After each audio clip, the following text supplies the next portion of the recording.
What's going on, people? Welcome to another Toronto Hoop Talk live stream. My name is Alam, and today we have a whole lot to talk about. We have round one of the 2026 NBA draft, which should be a pretty good one. We have any potential trades that happened, and of course, the huge trade that happened last night with Giannis Antetokounmpo. So we will give you our true, honest, and genuine feelings about everything that happens today. I believe I'm joining the draft either as the first pick is made or okay, Shams hasn't dropped the tweet yet, so I think we're good. But I got some of my guys here. Shout out to Time to Shine. Good to see you. Lots to chat about today. We should be getting a new Raptor today. I see King is here. What's going on, bro? What's going on? Hey, okay, hold on. I believe the pick has already come out, but Shams hasn't tweeted it. So is Shams? Well, I don't know because I'm not. I don't know because wait, what do you see? I'm trying to see who is tweeting. Like whose Twitter account will be the best Twitter account to follow just draft happenings? Because I'm pretty sure my broadcast is behind. I don't know, but if it is, maybe we'll both be surprised. Okay, I mean, fuck it. Like, if you haven't seen the pick, I haven't seen the pick. The chat hasn't seen the pick. If we get Miles Turner, testing, you know what though? If we get Miles Turner, the upside for me is just going to be getting off the all right. Oh, I'm seeing it right now. Okay, what's going on, Jared? Nothing much here. The Wizards secret. Wait, hold on. Oh, AJ DeBonsa. Okay, DeBonta went number 1 overall. That's very expected.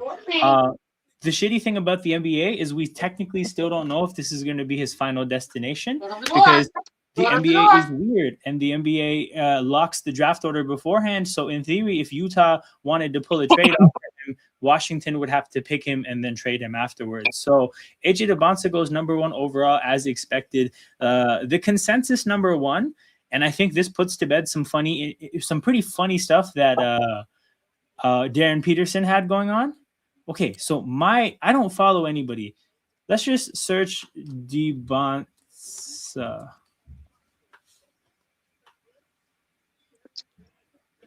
And see. Well, did we all knew that AJ was going to go number 1 anyways? Yeah, going to the Washington Wizards. Okay, Dana Green. Fantasy. I think Darren Patterson goes second. Yeah, Darren Peterson that's my prediction. Second pick. That's my prediction. I know Darren Peterson caused a bit of a ruckus when he only agreed to work out for Washington, and I kind of got the idea pretty quickly that this was him kind of trying to probably not get picked by Utah more than signal that he was the number 1 overall pick. But DeBonsa number 1, that makes a ton of sense. Number 1 pick. I'm kind of glad I didn't give up Jaylen Brown. The Celtics. I'm kind of glad the duo is still good together. I mean, I think the issue there is that like Jaylen Brown knows that he was in the trade talks. Like I think that could make things really awkward. It would be one thing. Watch this season. He goes off because of the trade rumors. Watch he goes off next season. Or he demands a trade, like one of two things. Apparently, the Clippers want him. I mean, I'm sure most of the NBA wants him. It's just a matter of who like whether the Stop Celtics Frenchie. in people's trade offers. Sorry, talking to my dog. Hey, hey, shout out to my dog. Go to the NBA YouTube channel. Nah, bro, I don't think that YouTube would be down for me to just show another YouTube channel like that. Hold on, is there not even ESPN's Twitter to just like follow the draft? Okay, they had a relatively recent tweet announcing DeBonsa, but yeah, that's where it's at, people. We got Utah on the clock.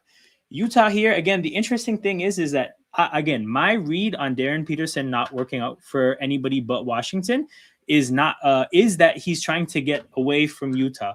Like I think that's the only reason to do so. You couldn't be flagrant enough to not work out for Utah, but then work out for Memphis. Like I think that would be it's probably just like a bridge too far. But we'll see what Utah does regardless. What's going on, Peter? How we doing, gentlemen? We're having a Doing good good, time, doing good. man. We haven't talked about Giannis stuff yet. We can do that whenever. Doing good. I was actually kind of waiting for some of the Heat people to pour in. Hey man, I'm watching. But to be honest, man, What are you watching? the Heat offered more than the Celtics did anyway. So the elimination chamber match. So I know I know a couple people at the game, and the crowd is 90% Croatians, and apparently it's lit in there. So I haven't seen a second of the game yet. I don't know if they're carrying the play or not, but by the way, Alam, sorry about your player that broke his leg in that Canada game. I heard people heard it snap on the TV. I heard it snap is wild. No, some people did hear it. FBYU, but go AJ DeBonsa. But then, sure. After that happened, Canada BTA's the 6-0. I think this is fundamentally an anti-soaking platform. So I do agree with the sentiment, FBYU. I say Cam Boozer goes to Chicago and Caleb Wilson goes to Memphis. Wait, has the started?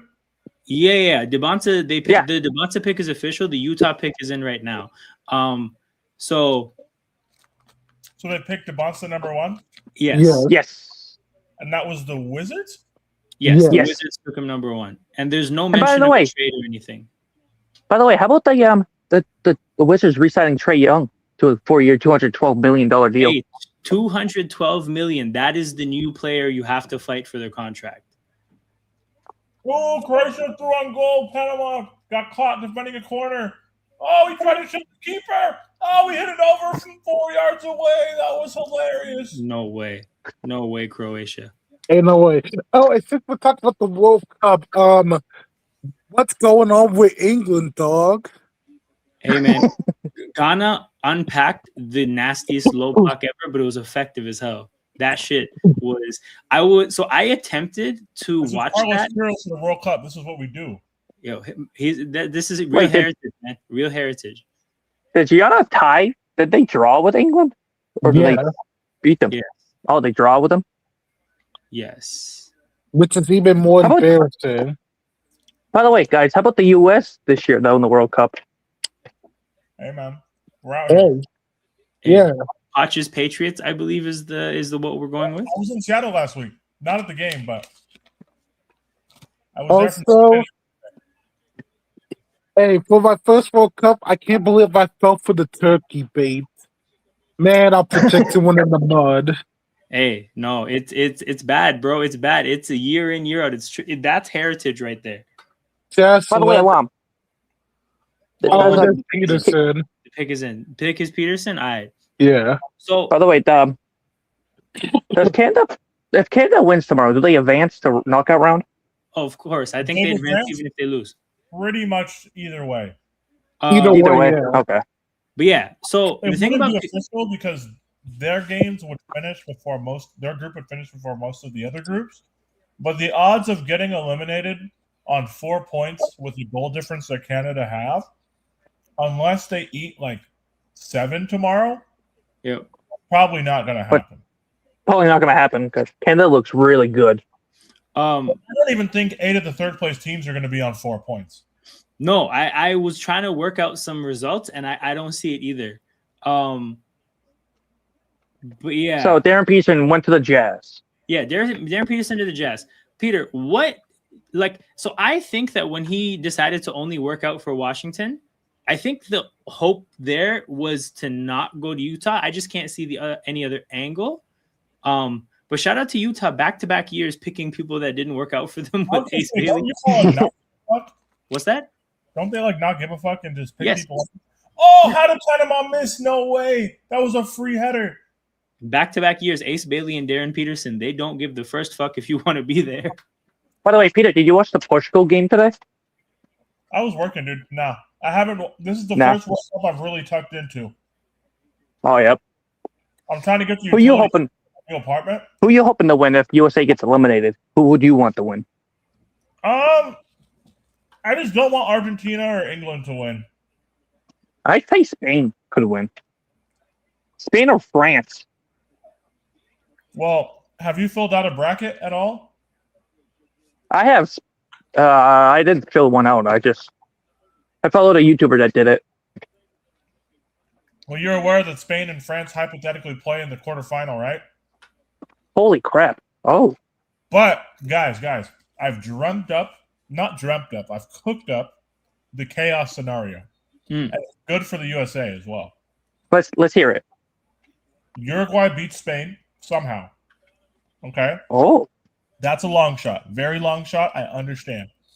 Cape Verde yeah. beat Saudi by more than Uruguay beats Spain.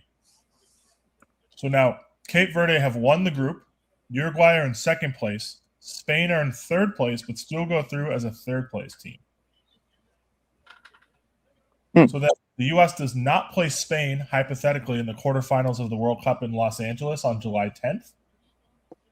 We're playing potentially Cape Verde or some other country. I wouldn't mind if we faced Cape Verde. Of course. I think that would be vibes. I don't want to have the best World Cup run of my life and then have it be like, oh, you guys have to play Spain. And then if you somehow win, you get to play Mbappe. Yeah, that's not breaking. Fun. The Grizzlies are selecting Cameron Boozer at number 3. Yep. At number 3. So Kansas dude, DeBonsta. So that means Caleb Wilson could go to the Bulls. Who else was supposed to be top? Caleb Wilson. Caleb Wilson was supposed to be top 3. The last player in like this top tier, and so far this is chalk. Chicago drafting Caleb Wilson would be chalk, and there kind of really isn't a known favorite for who the Clippers go at 5. Like that's kind of supposed to be where the draft starts. No word of any trades yet, so it looks like these picks are solid up to this point.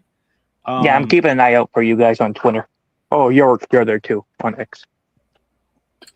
But yeah, you guys really going to Twitter for these drafts?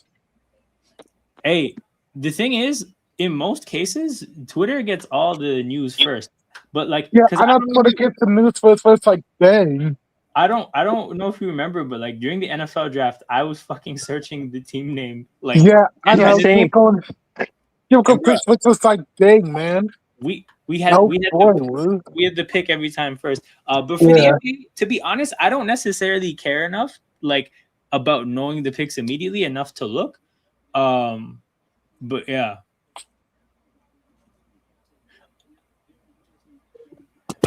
Cam Boozer to the Grizzlies. That's definitely chalk. I thought there was a chance they could go elsewhere. Again, it's just them going with the highest floor, the safest pick in terms of just getting an NBA player that's going to be in the league for a while. That's a team that's at the beginning of their rebuild, and this is kind of just like a pick. They're clearly thinking about competence here. And yeah, so we'll see how the rest of their offseason looks, but not a bad foundational piece.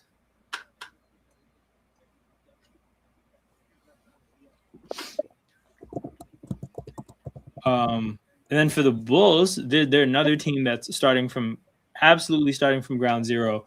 I don't know if they're going to have the same approach. I feel like if I was starting from ground zero, I would kind of, at the top of a draft, especially with the new lottery format, think more about just shooting for the stars. But I definitely hear.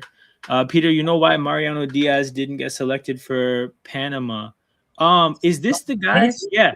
He's Dominican, bro. I remember this. I'm gonna say he's Dominican, and he took the 7 from CR7. Yo, General said flags, same okay. General basically said they all look the same. That's crazy. Flags are not the same though. Dominican's a different shade of blue. I'm like 99% sure. But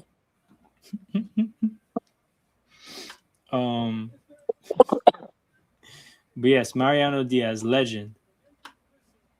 Yeah, I mean, if they could select him, they probably would have. I don't know. Since Jen was here, do we want to talk about it, or are we going to do that later? I mean, sure. I mean, like, here's the thing. I think the Giannis trade, one of my favorite talking points from the Giannis trade is more like what Boston does from this point onwards. But, like, I think Pat Riley... Yeah. Weren't Boston fielding phone calls about trading Jaylen Brown? Yeah. Shams said that they had Jaylen Brown and 2 firsts on the table. So, like, this is kind of the issue for me, I think, is that, like, this isn't a quietly spoken about thing.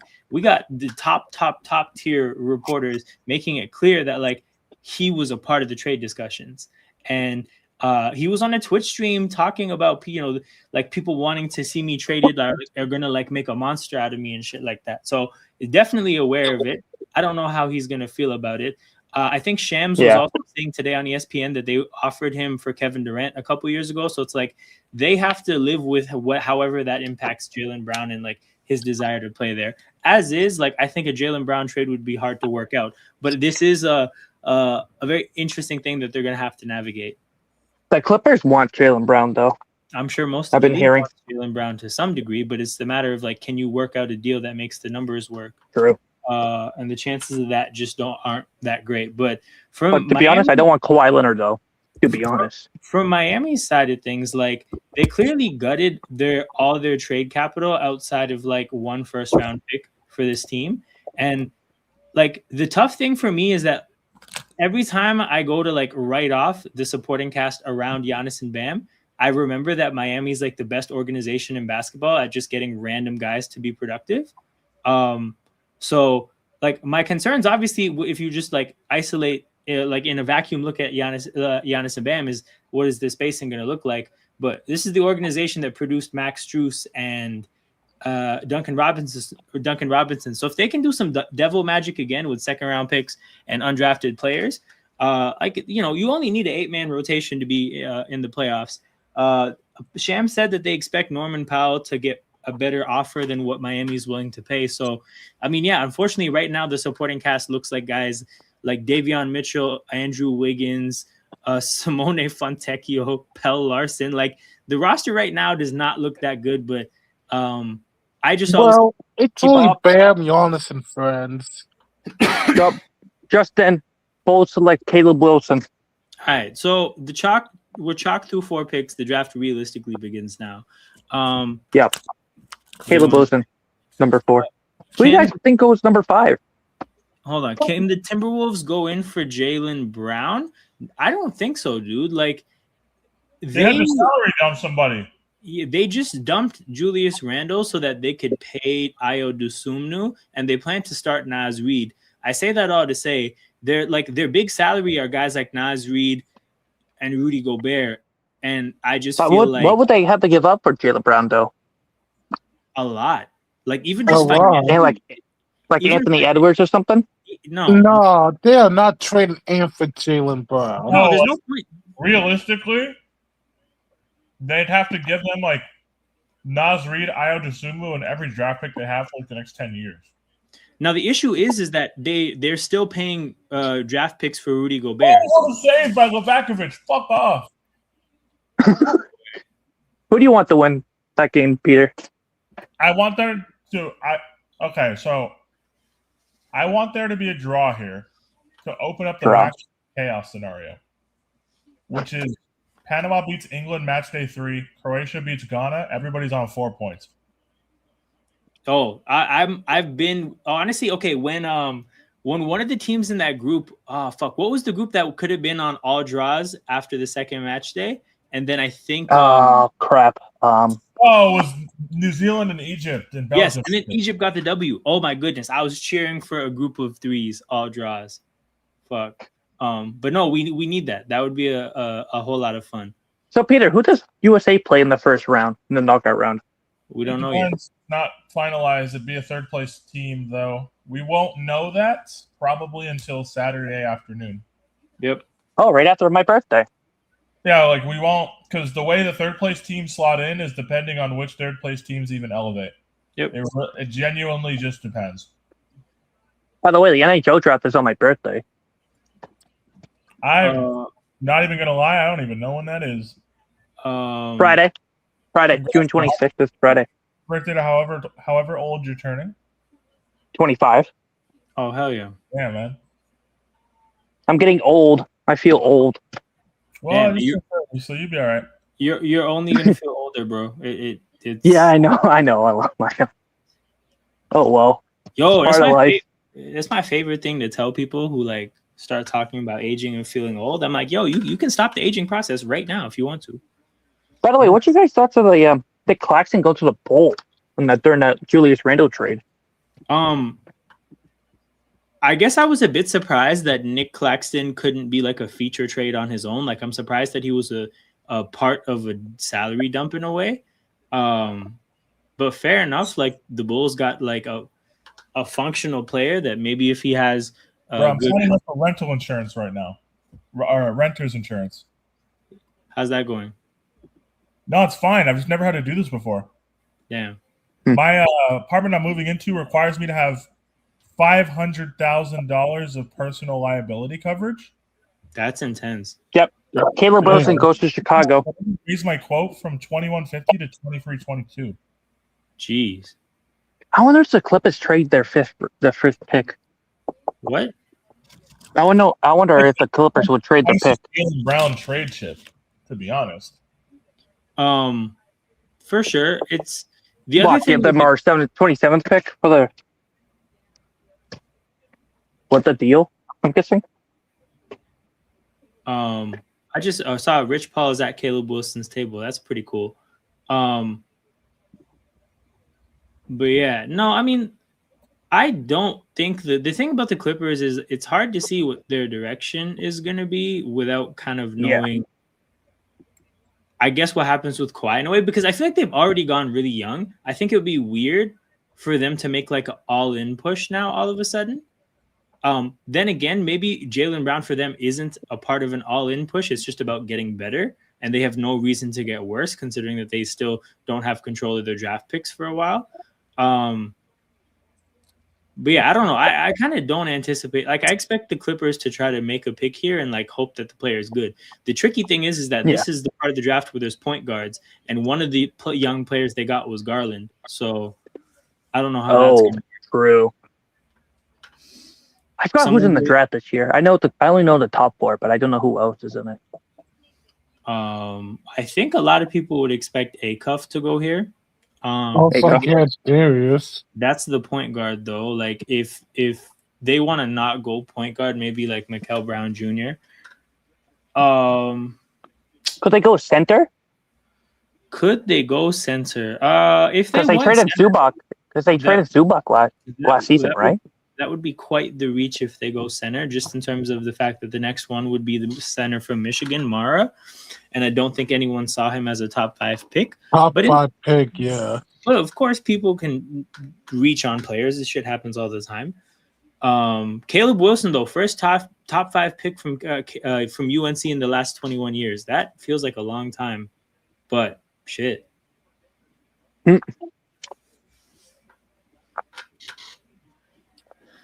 This is the first time Canada made it past the knockouts in the World Cup. Man, you can lower the bar way more. It's the first time Canada's got a point. Oh, true. Yeah, Canada never got a point before the Bosnia match. Wow. The thing is, Canada played pretty well in Qatar. They were just in a savage group and were really unlucky against Belgium. Yeah, we were in one of the last group of deaths ever. 48 team format. You won't see a group like that ever again. Hey, bro. Was Long your best player? Right now. Was Long your best player on Canada? Hold on. What's that, Peter? Curaçao's marching through a group of death right now. What's that group? Hold on. Germany, Ivory Coast, and Ecuador, baby. It's a group of death because we're in it. I was gonna say, hey, Ecuador doing some heavy lifting there, but I hear it. Hold on, Croatia scored? I didn't know this. Yeah, Croatia scored. Jeez, okay, that's lit. Good for them. So, but if Curaçao gets through that group, that's got to be one of the most impressive feats in the World Cup ever, considering they lost game 7-1. Yeah, absolutely. And they'd have to beat Ivory Coast. That's their only way through, right? Yeah. Probably not. But if they do beat Ivory Coast and Ecuador does not beat Germany, then they're in second place. Yep. By the way, I have a question for all of you. What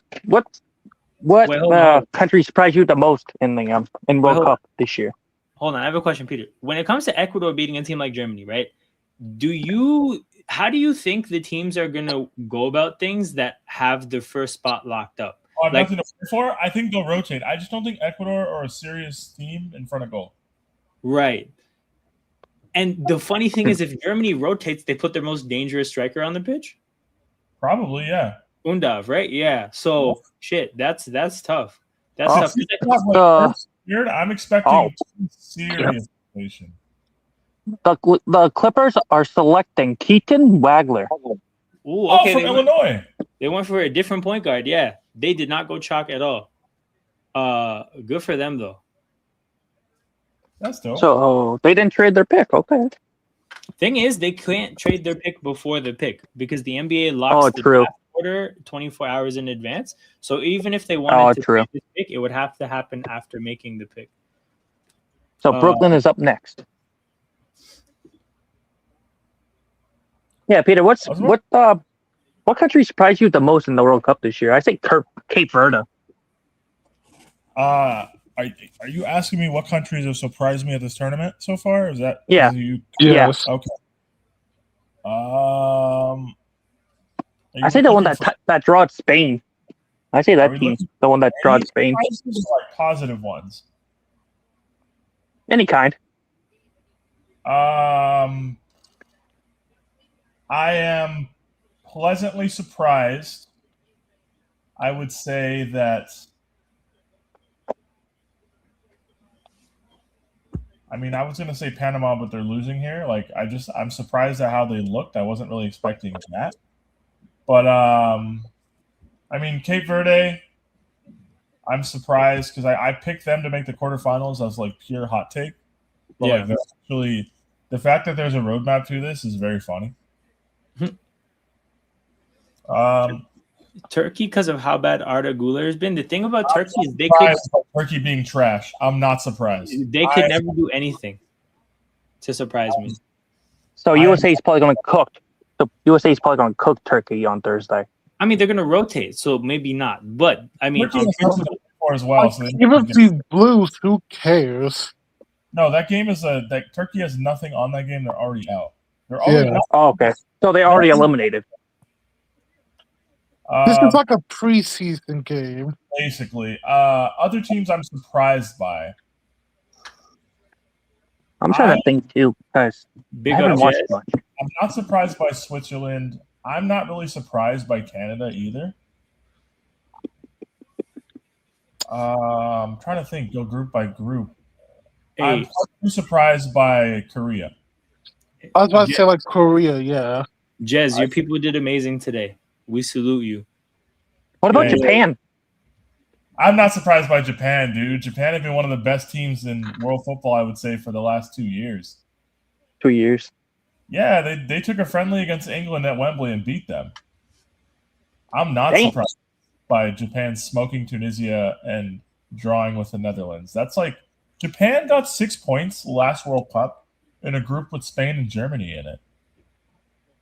Like, I'm super not surprised by Japan. I think for Japan, they just finally need to win a knockout round game. It's time. Yeah. Morocco's good too. I was going to say Morocco surprised me, but they're really good. Oh, they're. I don't see how that would. I don't consider it. I don't know. Maybe just because I watch this sport like a ton, and I don't get like enthralled with the names of national teams. Yeah, this is my first time watching soccer, so. Yeah, like this is like I consume this heavily. I'm not surprised that Uruguay looks kind of flat. I am a little surprised that Tunisia looks abjectly terrible. Yeah. Ain't Tunisia eliminated already? They're like the third team eliminated? Yeah. Yeah. I'm not surprised. I am like, because they always breeze through qualifying and then just show up to the World Cup and get kind of blasted. Yeah. And like, I understand, obviously, teams have to lose because teams win. But like, they look uncompetitive. Like, I wouldn't say Haiti looked uncompetitive in their game against Scotland. It was very right? Curacao are not uncompetitive. Even Jordan yesterday against Algeria, they lost. That sucks. But like, it was very much a 50-50 game. Yeah, we're on pick number 6. Like, you didn't. Like, at least those three teams didn't get 4-0'd. No, that's what I'm saying. Like, yeah, that's what I'm saying. Because like getting 4-0 is insane. Yeah, there's ways to lose. Yeah. 4-0 after getting fucking, what did they hold the first game? 5-1? 5-1, yeah. Yeah. 5-1 with a Swedish guy from Tunisia getting like 2 GA. So I mean that just fucking sucks for them. Yeah, like that shouldn't be happening, guys. Come on. So, Alam, who do you have with Brooklyn picking? I say they take Darius. I think they have to take Darius Acuff. It's funny considering they drafted 2 point guards last year, but one of them looks ass. Yeah. So, I mean, you got to do what Who you was got to they do. drafted last year for point guards again? They drafted Yegor Demon and Nolan Traore. They went for 2 European guards, and even Demon, who like you can't rule out yet, like you can't rule him out because he's like a 6'8" point guard that's like still needs to develop. But yeah, I was like, at least. Oh my God! They didn't even pick They didn't pick Darius. They picked Michael Brown. Mikel Brown. Mikel Okay. Brown Jr. So this is the thing, right? Like maybe this is not wanting to take another point guard, considering that you just took 2, and like the GM probably doesn't want to just rule out 2 first-round picks already. But yeah, Mikel Brown. Some people are big fans. Again, we're getting to the draft like where I'm not like super knowledgeable about all these prospects at this point, but like, I mean, You're just waiting for the Toronto pick. the thing about Mikel Brown is that I don't think he has like wing versatility. Like he's a backcourt player, and then I don't know if he's like an elite enough scorer. Like it's just one of those things where like a good player, but I just don't know what I can't think of a 2 guard that doesn't have some versatility to like guard bigger players. That's also not an elite scorer. That's not like I just don't know what that skill set looks like as a great player. So, I mean, I think they may have not gone for ceiling here, but it is what it is. Yeah. Modric off, Pasalic on. Hey, that's Pasalic, the player from Chelsea back in the day. Mario, I think? Oh, Atalanta, former Cobham graduate. Yes. Hold on. There's 2 of them. One of them is named Mario, and that's ours. The other is named Marco, and they're not related. Ooh. That's So we don't know which one that is. Although it would be bullshit. It would be bullshit if in a family there's a Mario and a Marco. Like those people just don't like people. I don't think. Ooh, Colombia's playing tonight. Hey, that's the real hoop. We're on soon. First, man. DR Congo. I don't know what Congo. I don't know what country that is. That's Oh, by the Dominican. way, yes, out to the Congo. Congo? Dominican Republic. The Dominican Republic of Congo. Yeah. He lives Okay. He lives in Maine. I take it back. This is fine. I was like, yes, on to the Congo Like, for at least getting He Portugal. has But never yeah. walked past a Congolese man in his life. Dude, I don't have many out of countries here in Maine, to be honest. I only have out of staters. Yeah, they refer to out of staters as out of towners. Yeah. Yes. Yeah. Yeah. Those are the foreigners. Yep. For Asia countries, I think Korea sucks compared to Japan. I My mean, surprise was the vibes of the Korean team was pretty low coming into the tournament. And for them to be in pole position to finish second in this group and to have pushed Mexico to the end like that, I just think is impressive. I'm not saying Korea is better than Japan. I picked Japan to beat Korea in the round of 16. yeah. I predicted them to defeat Brazil and then Korea in the knockout round. So who do you have? How far do you have USA going? I said Quarterfinal. round of 16, but I also didn't think we were going to win the group. Yeah, Yeah. we did not. We had Paraguay.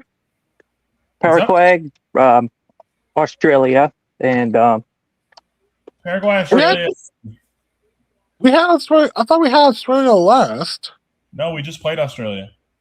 yeah, we I know, shut but them out 2-0. But like when me, you, Jenwell, and Oh, we like, were on to that group, yeah, that probably happened. we had them last. I was not familiar with the game. I apologize. I didn't Oh realize yeah, same. I did not know Australia was going to be good. and so they had Africans. I didn't know that. Hmm. If I would have known that, I would have never picked that. Shit. So tomorrow's the first day. Yeah. So tomorrow we get 3 groups. So every day we get 3 groups wrapping up, right? Yes. Yes. That's a sick pace. That's a really awesome pace. Canada plays tomorrow, Yep. and then USA plays Thursday. But yeah, The Kings have selected Darius Acliff. There we go.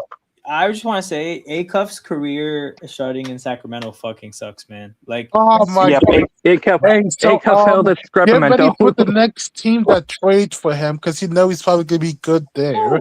that's what I'm saying. Like DeMarcus Cousins, massive exception from the rule, and that's because of a major injury. But when you leave Sacramento, Ooh, that's where you get your chance. Now, that being said, lot of bad will with De'Aaron Fox, but there's some other brighter stories.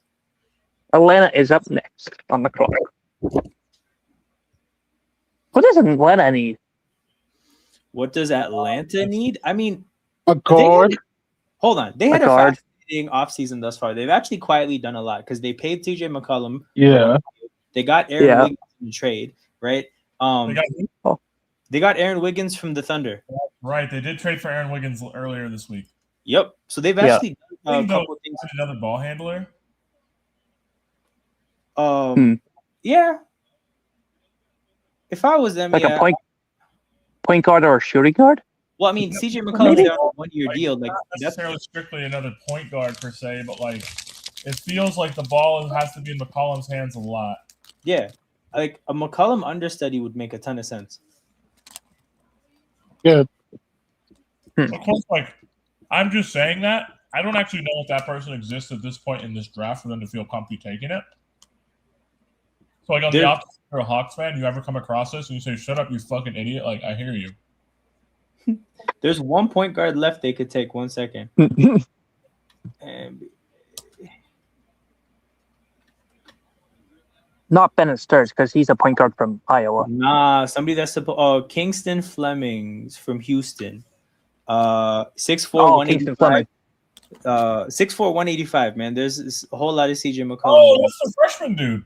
Yes. Okay, I like that. that. He's mocked to Atlanta in this mock as well. Damn, we'll pick 26. I could have. Yeah, I'm gonna have to wait.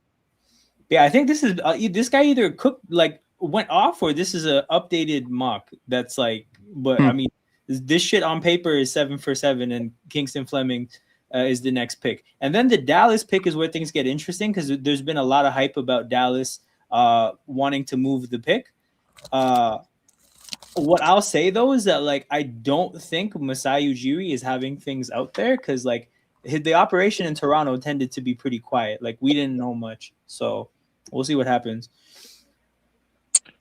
You guys surprised there hasn't been any pick swaps? No, because I think the real action starts with Dallas when it comes to shit like that. Because I think OKC is open to moving, Dallas is open to moving. Like shit gets shaking around this pick. How will the Kings ruin Acuff? Just every way imaginable, bro. I mean, it is the Kings. Yep. Poor guy, man. Like, look at Sabonis. What has he ever done?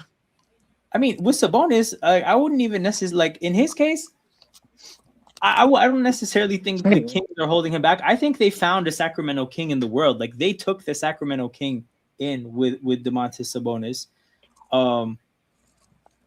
But yeah, I mean, like what Isaiah Thomas did after leaving the Kings and what Tyrese Halliburton did after leaving the Kings. There's a few other ones, but I fucking side-eye to De'Aaron Fox because that motherfucker pissed me off so much. Oh, he pissed me off too. Such a terrorist. Dude, so when Canada in their first game against Bosnia had a bunch of possession and a bunch of shots, but they weren't scoring, I saw somebody put De'Aaron Fox in a Canada jersey, and I was like, fuck, it's true. I was like, fuck, it's true as well. But also, look at where we've come with De'Aaron Fox, man.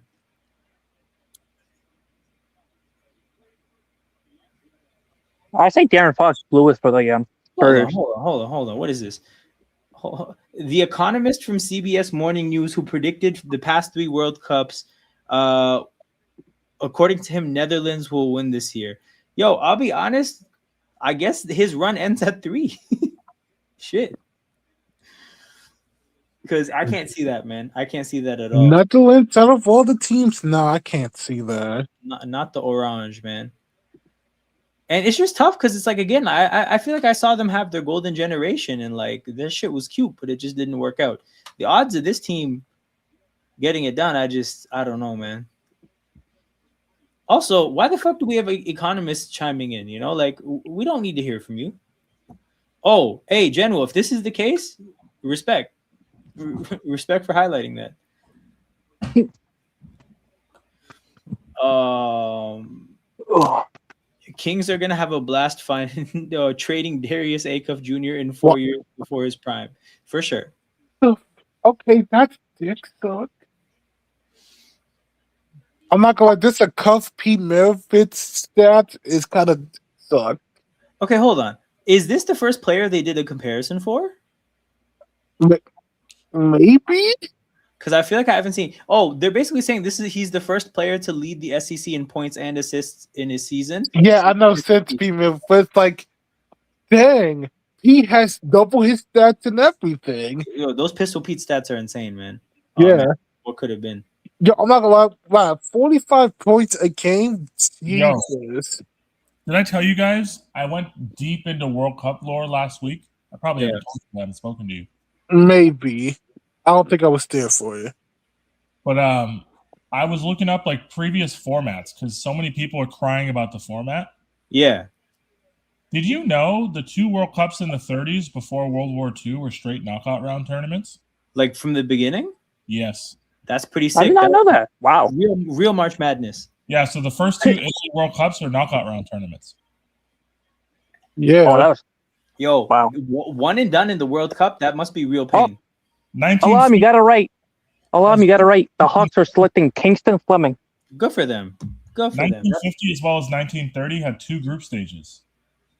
2 group stages. Okay. Yes. Yep. You were right about the Hawks pick. That was pretty commonplace up until the traditional, I would say, the format we know today with the group stage and then straight knockouts. I want to say that started in 82 in Spain. Yeah. And that was the first tournament that expanded from 16 teams to 24 teams. Oh, wait, never mind. I lied. I was bullshitting you. There was 2 group stages in that as well. So how would the group stage work? It would be like the top 2 teams from each group advances to that, and then they regroup? Yep. Okay, interesting. And they regrouped, I'm sure, like Oh. it was a predetermined format, like A and B would merge into one group and something like that? I think so, yeah. That's interesting. So the modern format is only 40 years old, it turns out. Yeah. The Maradona Hand of God World Cup. Yo. Oh, man. That's so lit that Croatia is going to win, because that means my friends at the game aren't going to get hate crimed, and that's always a good thing. Because I have my friends at the game are Croatian and black. So like sometimes at Croatia footballing events, like some kids will come up to them and be like, "You guys aren't Croatian." For real. Yeah, unfortunate, but hey. Great pick, Panama. Okay. Yep, Kingston Fleming to the Hawks. I think that's a great pick for the Hawks.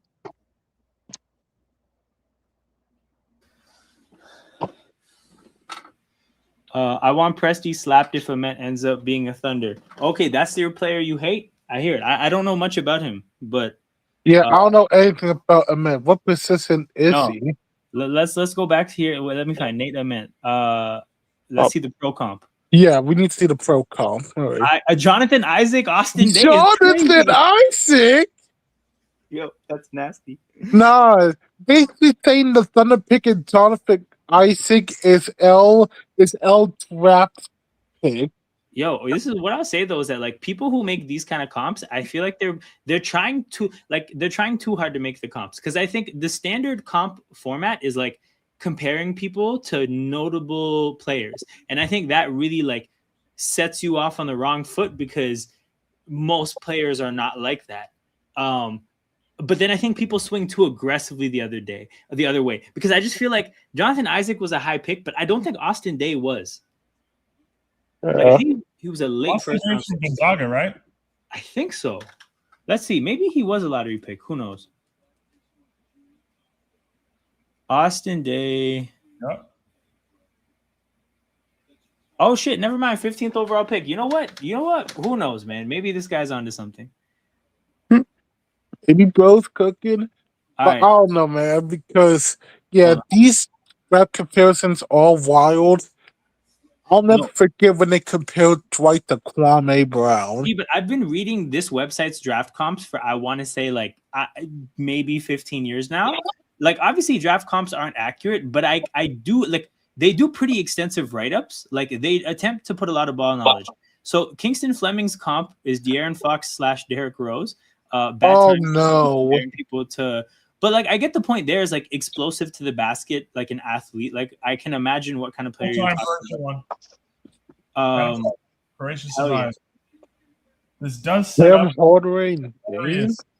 this does set up a potentially hilarious situation where Croatia and Ghana, because I want to say runner-up of this group plays the runner-up of the Colombia-Portugal group.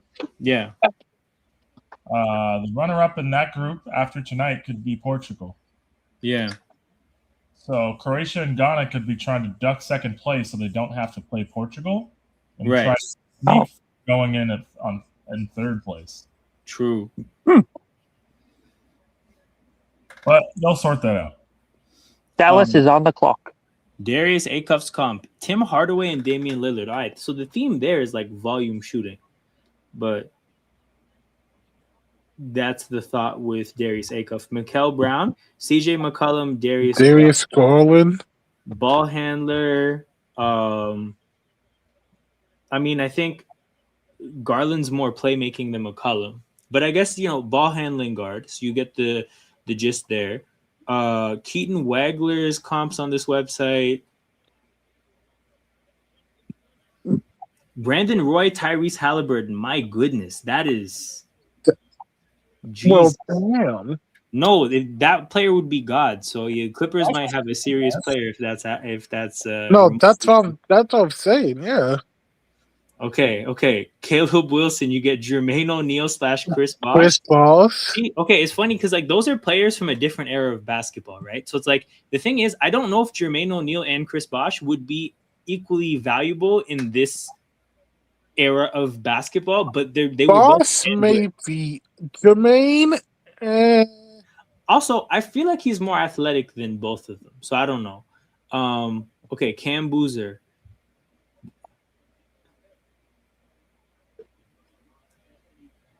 We'll never know. Okay, hold on. While I give that some time to figure it out. Presti is 50-50. I don't see some project player. Better if he selects Kareem Lopez? Nah, I feel like that would piss Thunder people off. They haven't found a deal yet, right? No, I haven't seen anything. Cam Boozer's comp, Al Horford. That is hilarious. But I kind of get it. But Darren Peterson, Devin Booker. T-Book. I guess like the ball handling for a two guard, that part makes sense. Is Jared, is there any word on who this Dallas pick is? No, I'm keeping an eye on it for you guys. What? Oh, the website crashed. Have a feeling, Champs just posted, have a feeling new Dallas Mavericks coach Dusty May will be lunging a Wolverine up next at number 9 in his new job. That's either Mara or Lendeberg. It's probably Mara. Hang on a minute. Let me go. Yo, wait. The Let me check. The Devonta comp is Tracy McGrady and Scotty. E-Mac and Scotty? That's crazy, bro. Again, that's elite. But that's the fact that people see shit like that in him. That's why he's number 1 overall. But yeah, we'll keep an eye out for this next pick, and I guess we'll open up people's comps as people get picked. Shout out to everybody in here. Make sure you guys hit the like button and subscribe to the channel. We got I mean, shit. The pacing of this draft is not that bad. Like we should be out of here in 3 hours. We'll have an eye. I wonder if they're taking a center. I mean, if the Michigan thing is true. Yeah, Shams posted it on X. He said the new coach might be taking a Michigan player, number 9. Yeah, that must be Ade Mara. The Hawks listened to trade calls all the way up until the time to pick, but decided to take take Flemings. Yep. Which is not a bad pick. This Hawks pick is the Pelicans pick that they got from the Derek Queen trade last year. Oh, yep. So that trade is finalized now. I forget who they picked last year in the first round, but I don't remember. 2 players for one. But yeah, the Dallas pick is in. I'll check real quick.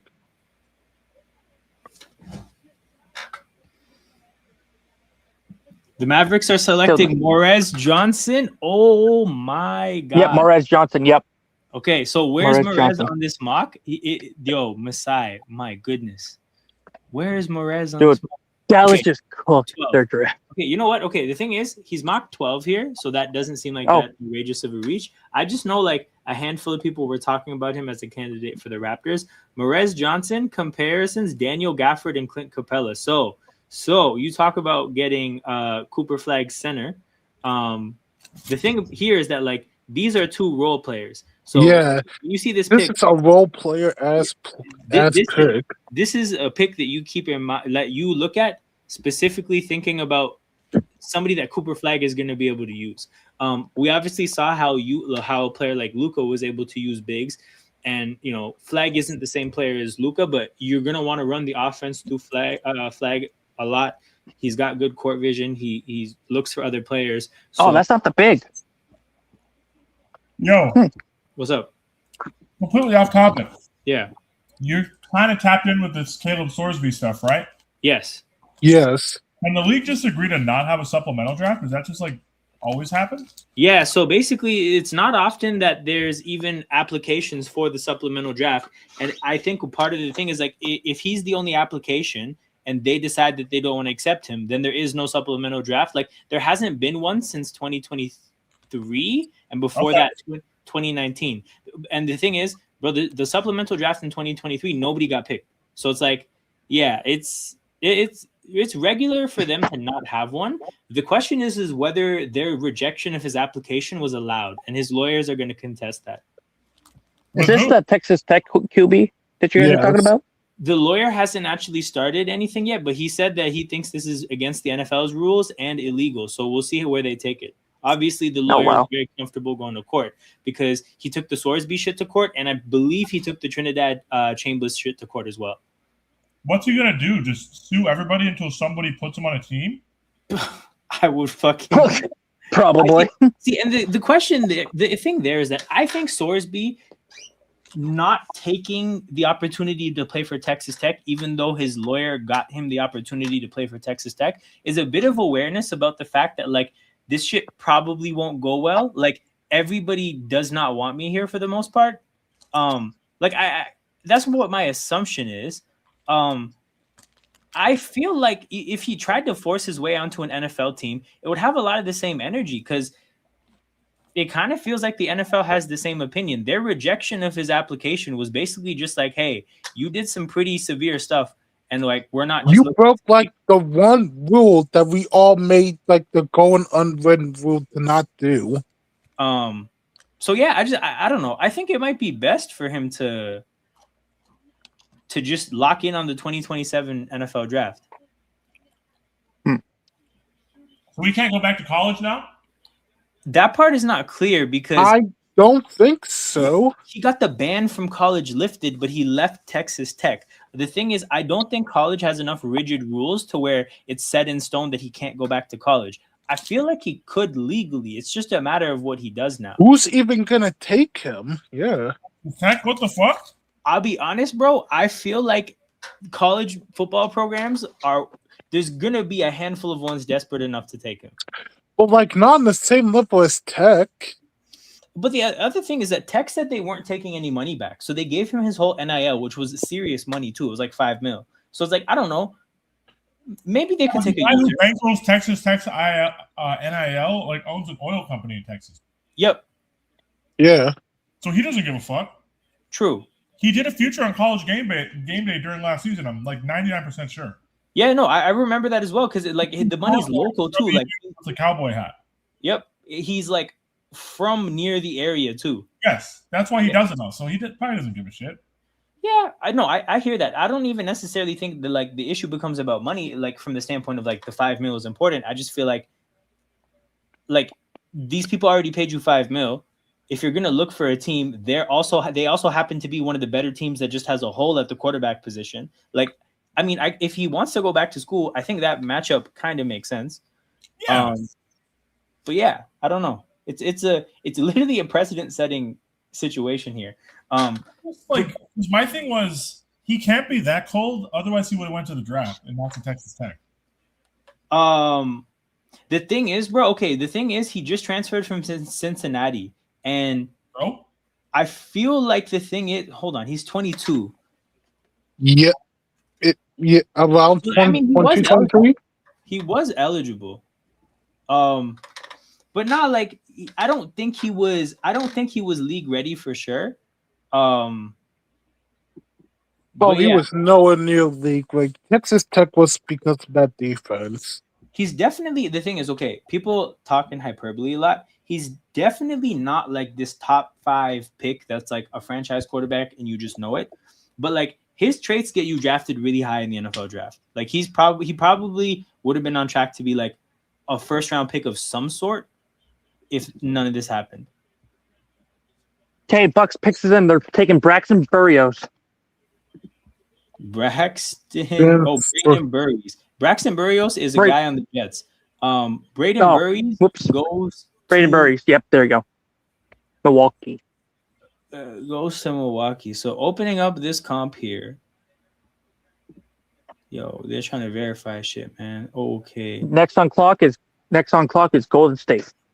All right. So Braden Burries' pro comp here. Points from Derek White and two Boston players.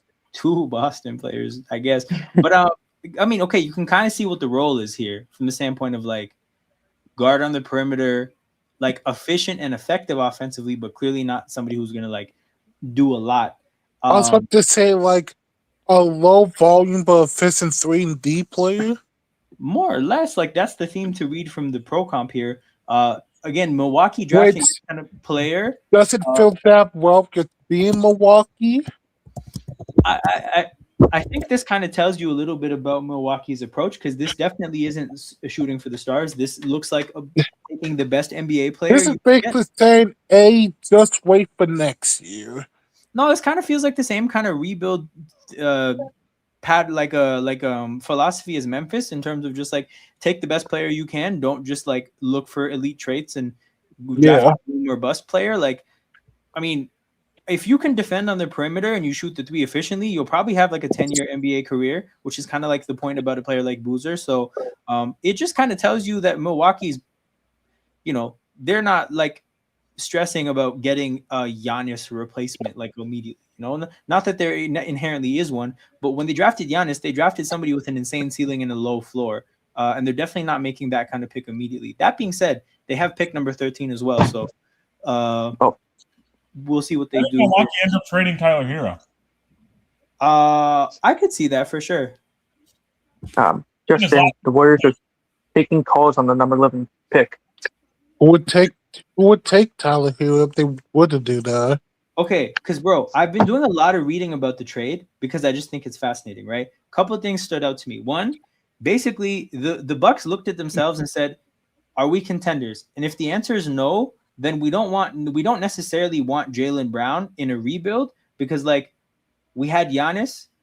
We think Giannis is better than Jaylen Brown. If we wanted to contend, we would contend with Giannis. We're trading because we don't think we're contenders. So we're going to try to get a lot of cost-controlled young players on rookie deals, draft picks, and they wanted rebuilding pieces as opposed to taking Jaylen Brown and flipping him for the rebuilding pieces. Like they just wanted to get that done right then and there. The other thing I heard was like, so the guy who owns the Bucks owns the Browns as well, and apparently, like after trading Giannis and Myles Garrett in the same month, like he just wasn't trying to trade for a player that would want out immediately. So there's that as well. I think that's a hilarious impact of this. But Jimmy Haslam is like, you know, strangely a hands-on owner.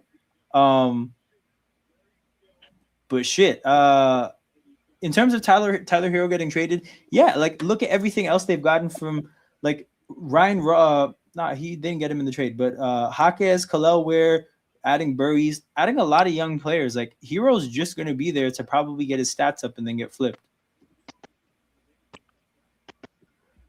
By the way, Justin, the Warriors are talking trade calls for the number 11 pick. Warriors are taking trade calls. Ooh. I mean, shit. I don't know what contracts they have that are movable. I feel like if they're taking calls on the pick, it must be to trade back or something. It's gotta be, but if I'm the, I know this probably it's like the most spectacular draft, but if I'm the Warriors, I at least want to take someone. This team's old. You need youth. Jen will. Unironically, the answer is LSU because they signed players from the NBA. So LSU is the program that's trying to win now by signing older players. We were linked to possibly next to Bam. Peter, you're our California guy. Is San Bernardino basketball any good? It's like 2.5 hours away from me. Why does it matter if it's good? Because I think Burry's parents both played San Bernardino. Oh, I don't know, dude. Am I in the minority that doesn't like Bam and Giannis? I mean, like, I like it a lot defensively, and I just think offensively, if that shit's gonna work, they need like so much specific help from the rest of the players on the court. But I think there's a lot of cases or a lot of like situations where that front court offensively just doesn't get it done. Because like I think Giannis is about to play in some of the worst spacing he's played in a long time. I thought to say like the spacing is definitely not gonna be well, bro. So that's like the big problem with me is the spacing.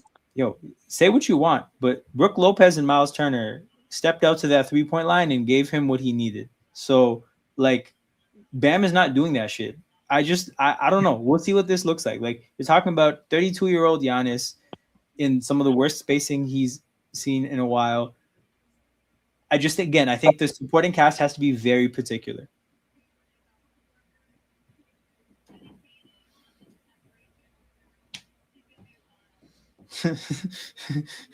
Sorry, that's Gio. Hey, man. I'm surprised we haven't seen him, but I'm sure we'll see him at some point. Probably closer to 19. But yeah, we'll see who Milwaukee takes at 13. Did the Raptors trade for Giannis? Asks Andrew. They did not, but another team that wears white, black, and red did. So if you squint really hard when the Miami Heat are playing, you might kind of like get the experience watching Giannis and the Raptors. You'll just have to, replace a flaming hoop with Facts. A circle. Yeah, start lighting your like Raptors logo shit on fire just to get used to it, like to get your eyes used to the visual. So this is the thing, time to shine. They have to be very careful with the rest of the supporting cast because they kind of don't have money to waste from that standpoint. So like I'm sure they would like Norman Powell, but if you look at what his market would be, I'm sure they would rather spend the money on someone else. Like I think that they're gonna want to have catch and shoot players on the floor. As Norman Powell, I wouldn't say is that. Yeah, I don't know. Still wondering would Bam and Giannis work? It might be like Kyrie, KD, Harden, and then nice on paper. Outcome's terrible. Gave all the shooters. That's one problem. See the thing is, bro, is like again, it's gonna work defensively, like cash money. That defense is gonna be insane. When Wemby plays the Heat, bro, he's shooting 13 threes. Cash money. Like that's gonna be a force defensively. But yeah, offensively, they're probably gonna like play some struggle ball. Honestly, this looks like the spicy version of the last two Raptors playoff teams of like we got athletes, defensive players, physical players, people who want to get to the basket, but just not enough floor spacing. So like when I think about the team that made the playoffs in Scotty Barnes' rookie year with OG, Pascal Siakam and Scotty Barnes, like, yeah, we could defend our asses off for the most part, but nobody was trying to create the space for that everybody involved needed. This last team that just was in the playoffs, again, not enough shooting. So I think Miami might be building like the spicy version of those kind of teams. But again, the key difference is that Miami has created a Max Strus and they've created a Duncan Robinson. If they do it again, that would help a lot. but we'll see if they can. Funnily enough, opposite end of Oh wait, the Mavericks hired Michigan's old basketball coach. yeah, they just did that like yesterday, I think. That's hilarious. Yes, yep. And then he took he showed up and took a Michigan player immediately. Fuck it. That would be something in an interview to be like, hey buddy, you get to coach Cooper Flag and like somebody you just want to chip with. Like, what are you saying? Fuck it.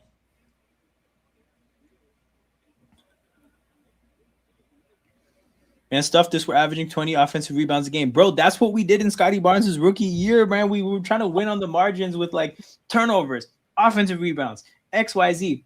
You just need some shooting. If you get some shooting, you're taking yourself out of that tier completely of what I'm saying. But you just have to get it. And like if you put Davion Mitchell and Andrew Wiggins on the floor with those guys, it's gonna be straight haram ball. Like it is gonna be really Yo, bad. this is gonna be Ali haram ball. But I think there's a chance that might not have to happen. So we just have to see, bro. Like I said, defensively, I'm sold. Offensively, very conditional on the supporting cast, I think. The Warriors are taking Yaxel Wenberg from Michigan. Okay, they took the 24-year-old rookie because their core is old as fuck. So, like, future. I was like, bro, the Warriors have to pick someone.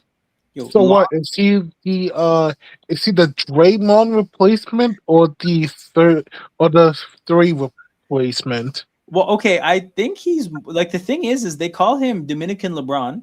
So I mean, like, there's some Draymond, like, a little bit of Draymond shit there. I mean, I wouldn't say it's quite that, but again, bro, this guy is old as fuck. Like, he's ready to hoop immediately, and again, that's what the kind of team that the Warriors are gonna have. So that part checks out. So hey, Lamette, get ready to learn OKC, buddy. Oh man.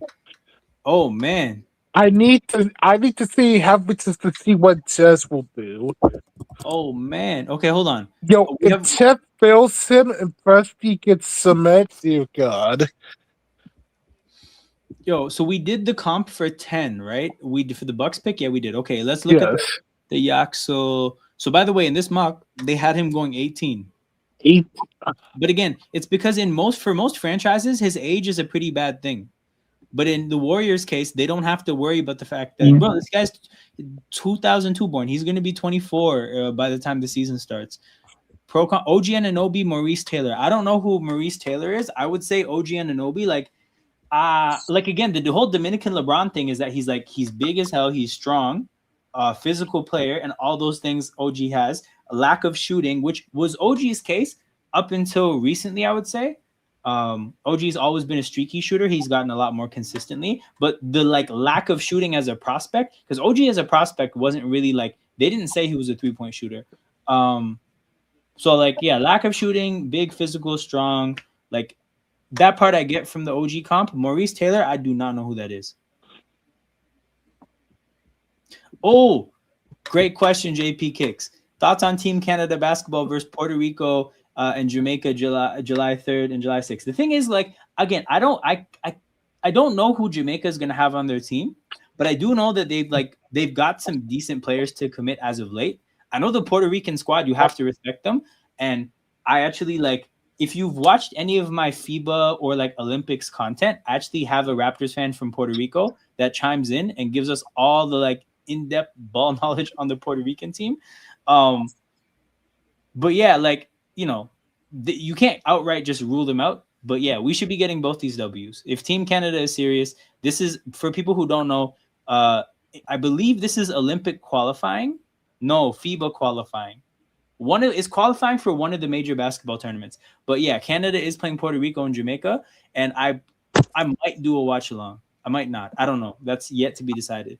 Does Giannis win a chip in Miami? I don't think so. Mind you, but bro, okay, I don't know if anybody remembers this, right? But I've been saying for like the longest time now that I don't think whoever trades for Giannis gets the best out of Giannis. Like 32-year-old, lots of injuries, like specifically injuries that like are concerning, like calf issues. I don't know. Like, I just haven't bought into it. I have a coworker that happens to think that like he was definitely like milking the injuries a little bit at some stretch, like at the stretch where he wanted to get traded. But I don't know. Like, I'm not bought into the idea that you're getting prime Giannis. So yeah, I don't think so. Oh, we don't fucking know. Just like say, hey man, lots of things up in the air. But yeah, you're correct. So Miami picks next for Milwaukee. His injuries weren't injuries. See, this is what my coworker was telling me, and I kind of hear it. But again, my issue is more just the calf injuries, bro. Like, to me, calf injuries are a spooky precursor for what could happen. I'm not even gonna say it because I'm not trying to put that shit on anybody. But like, we'll see. By the way, none of my criticisms when it comes to like the criticisms about age / injuries and my criticisms of the offensive fit are reasons why I think Miami specifically shouldn't do that shit. Because Pat Riley is trading draft picks he might not be around to see. So it's like the context. I was thinking 2030, bro is not gonna be. Bro might not even be here for 4 years. Well, the rules are a little bit different with Miami. Like, you had the guy calling the shots is literally, this is his last dance. So it's just different, bro. Like, there's not that many superstars you could have made this all-in push for. He was gonna make an all-in push. I would argue that the all-in push for Giannis is probably better than some of the other ones that could have been made. Like, we got fucking guys like Washington making all-in pushes around Trae Young and like Trae Young, yeah. Like, I get it. Like, I'm not. I wouldn't. Wilkins gonna have to ride with MPJ and Julius Randle. I'm not saying that they shouldn't have made the trade. They absolutely should have made a trade, and it's a solid move. I just like, if I'm trying to think about what'll make it not work, I think those are the two things, like the spacing and the injury issues. If it works, honestly, it's because Miami does the Miami thing. They develop the hell out of some second-round picks and some undrafted guys. They get a bunch of functional role players in the backcourt, and yeah, they just win a bunch of 90 to 85 games because I'm serious. Yo, I was not calling for someone's death, Jess. What I was happened? saying bro might retire, yeah. For yo. But I was like, yo, bro might not even be here for 4 years. I was like, bro might not even be in the league. He might retire. Oh, yo, that's king. I'm saying you just never know, bro. I'm not like we can't do that shit. I was gonna call for the wildest bet between me and Genwo. But what I'm saying is that, like, bro, you just never like at his age, you make the all-in push. Should LeBron take his talents to South Beach? Ooh, nah, bro. That's more lack of shooting. No, we don't need that shit. We don't need LeBron. Yo, that is gonna be Is Giannis the real question is Giannis the best player that's been on the trade block since the Heat have been post LeBron? Post LeBron. So where that's a huge window. I understand. Jeez. No. Wait, I the think, Thunder pick. No, bro, because post LeBron, Kevin Durant was on the market, and that's to me the best player. A Diamond a Chet. You're officially on the clock, gang. Yo, I get okay. So better question is like how many better players have been? Let's shrink that down to the last 5 years. How many better players have been dangled in trade talks? hold on, I have a question. Does the last 5 years count Phoenix Suns Kevin Durant? Yeah. The Brooklyn the Brooklyn Nets Phoenix Suns. Yes. The Brooklyn. Okay, cool. Yes. I would say that player is better than Giannis. I would agree. The Thunder have 2 tall centers now. I wouldn't say Dame, so I would say Giannis is better than Dame. Yes, Giannis is better than Dame. Actually, hold on. Let me see. Major NBA trades in the last 5 years. No, Giannis is better than AD. Rudy Gobert, go to hell. Donovan Mitchell, go to hell. Russell Westbrook, Luka, maybe. See, but you know what? That's like not. Luka wasn't dangled in trade talks, which is why I'm fucking dangled. Okay, so then I mean, like a person that was like shot to the open market, not like this fucking back alley, middle of the night Illuminati deal that happened. For real. Yeah. Like, with all due then respect. I think it's just KD. Yeah, I think it's just KD. Okay, so then like I don't know. It sounds you're like, oh, why did they do this? Obviously, they're taking a huge gamble on his health. I get it, right? You're not gonna like. You got to make that move. Yeah, like fuck it. You got to make the move for sure. And, like, honestly, it kind of sucks that Jimmy Butler Center. Why does this sound just like Chet? And got replaced by Andrew Wiggins and Norman Powell. It kind of sucks because if they had like a Jimmy, Giannis, Bam front court, I'd be like, hey, I'm not gonna lie. That could work. Why does this guy remind me just of Chet? Yo, the key difference between this motherfucker and Chet is the 255 pounds that this motherfucker weighs. They said, "Hey, Chet, get ready to learn bench warmer." Yo, no, they said, "Yo, Chet, like we are not even gonna ask you to do some shit that we've moved past the idea of you fucking playing physical, bro. We're gonna put the physical player beside you, right?" So what's this guy's comp? Oh, Ademara. Oh, this is Yeah. Isn't that the big dude from Michigan? Yes. Yes. He's on the Thunder now. He's on the Thunder. Makes sense. That seems like that was their most mocked player. Kaman Maluwak. Luke Cornett. Is crazy. Yo, Luke Cornett is funny after what happened. Luke Cornett is mad funny. No, but like Kaman Maluwak is interesting. I want to say I don't agree with it. Because I think this guy is a lot more around the basket. Like, I feel like I've seen this guy get the ball and post people up a little bit more than I saw Maluwak do that. Like, I thought Maluwak was looking to like pull up a little bit more, and I think Maluwak has better shooting upside. But these are Maluwak works on the pull-up shooting in his G League games. Yep. Like that's like an intentional thing. Yep. He doesn't really play like back to the basket too much. It's not a mint we live. BPA pick. I'm not mad at this point. I meant. Which is bigger, this one or Kawhi? The thing about the Raptors all-in push is that they were making an all-in push on a roster that was routinely like top 2 seed, getting 55. The Raptors were making an all-in push on a roster that had like concept of being very good. Yes. And then it just happened to coincide with LeBron deciding he was going to leave that conference entirely, and they're like, "Fuck it, let's do this." Yep. The thing is, Miami isn't banking on something that exists. They kind of traded away a lot of what existed. Like they're kind of fundamentally becoming a different team. The interest, like that's the thing about the Kawhi trade is that like we traded DeMar, which was the guy we were upgrading to Kawhi, and we traded Jakob Poeltl, a backup center. Like that team was mostly intact. So yeah, no, this is like a way more aggressive swing, I want to say. Chet go play against guards. No, this is exactly what this pick says. One we needed is Yaxo Perez, but they were gone. Interesting. Only time I watched live was Team Canada versus Slovenia in 2023. Was this the FIBA? Yo, you were in the Philippines? Oh, I think you're from the Philippines. That makes mad sense. Oh, that was cool. That must have been a sick opportunity. Who goes first, Riley or Biden is wild, bro. That's a probably Joe Biden because he has like cancer. Oh, geez. Yeah, I don't know if the person who said that knew that. We'll see if Jen will knew that. Yeah, we'll see if Jen will knew ball. I feel like that was the last like public announcement we got regarding Joe Biden's health. No. Also, he's older. Right, and like significantly. Like a less morbid sense, he is just factually older than Pat Riley. Yep. We're not even going to get into like the mental sharpness. Nope. I'm pretty sure Joe Biden's like 5 years older than Pat Riley. Yeah. That could be complete nonsense, though. So if somebody wants to fact check that, feel free.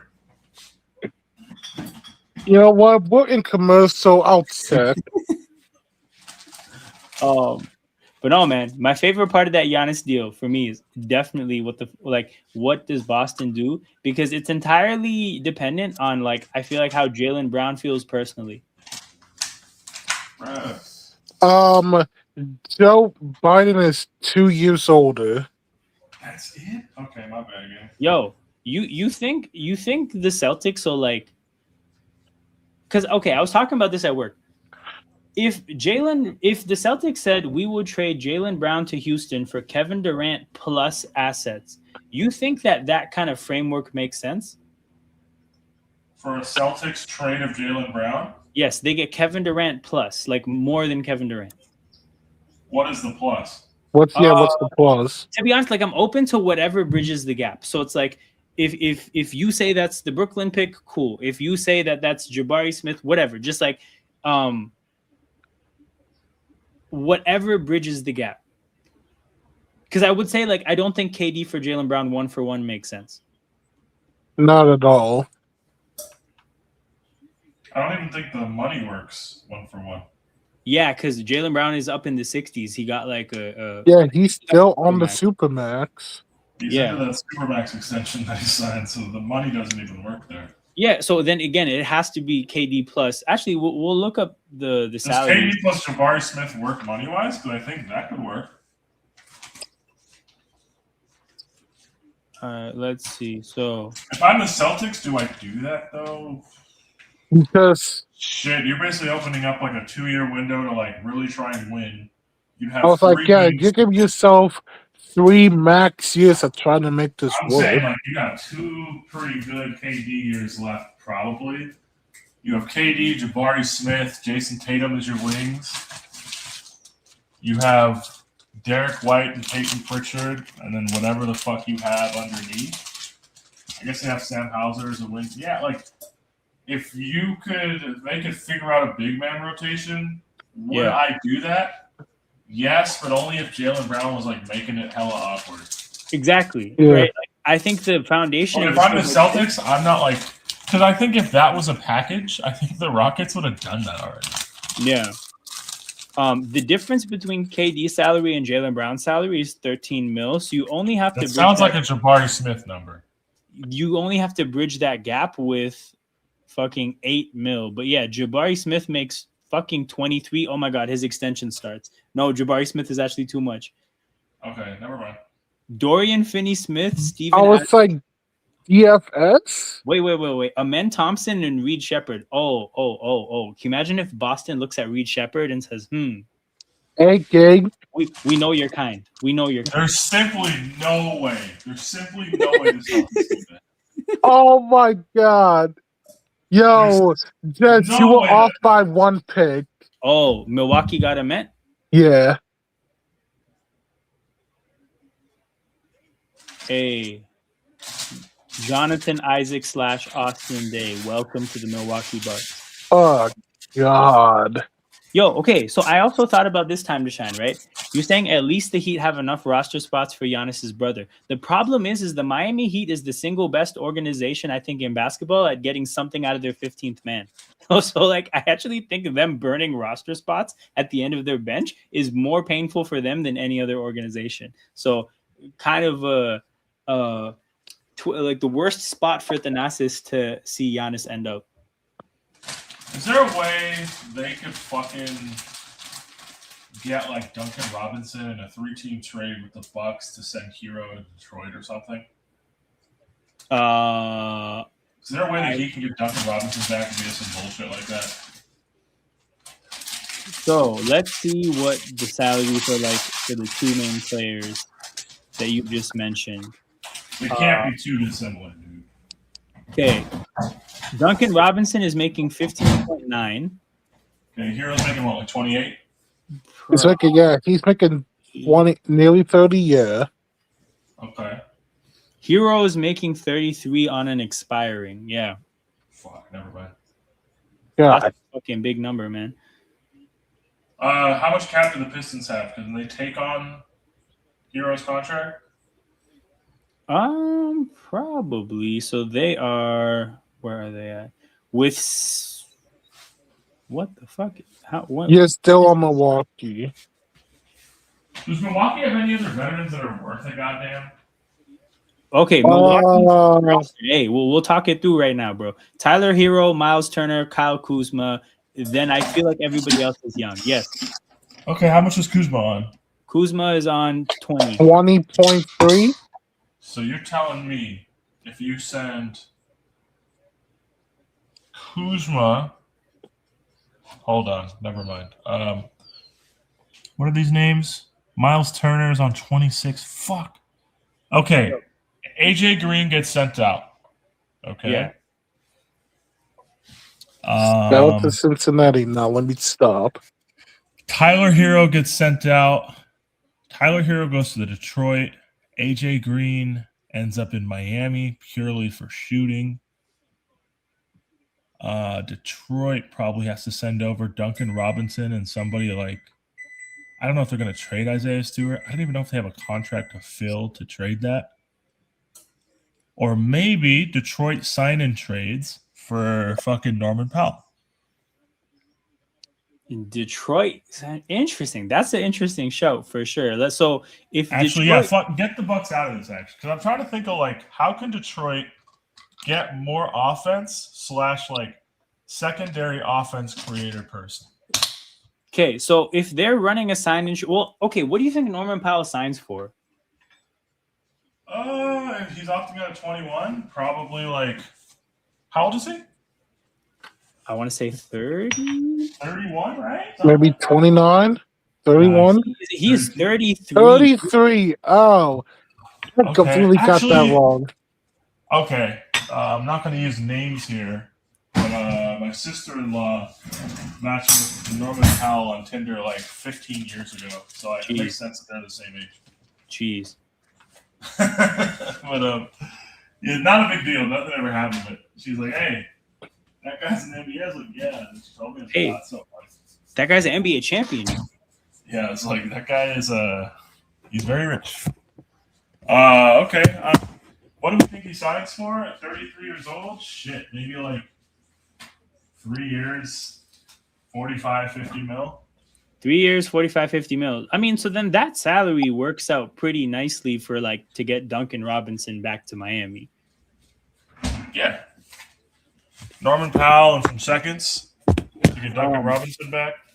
Am I doing the second round tomorrow? I am not.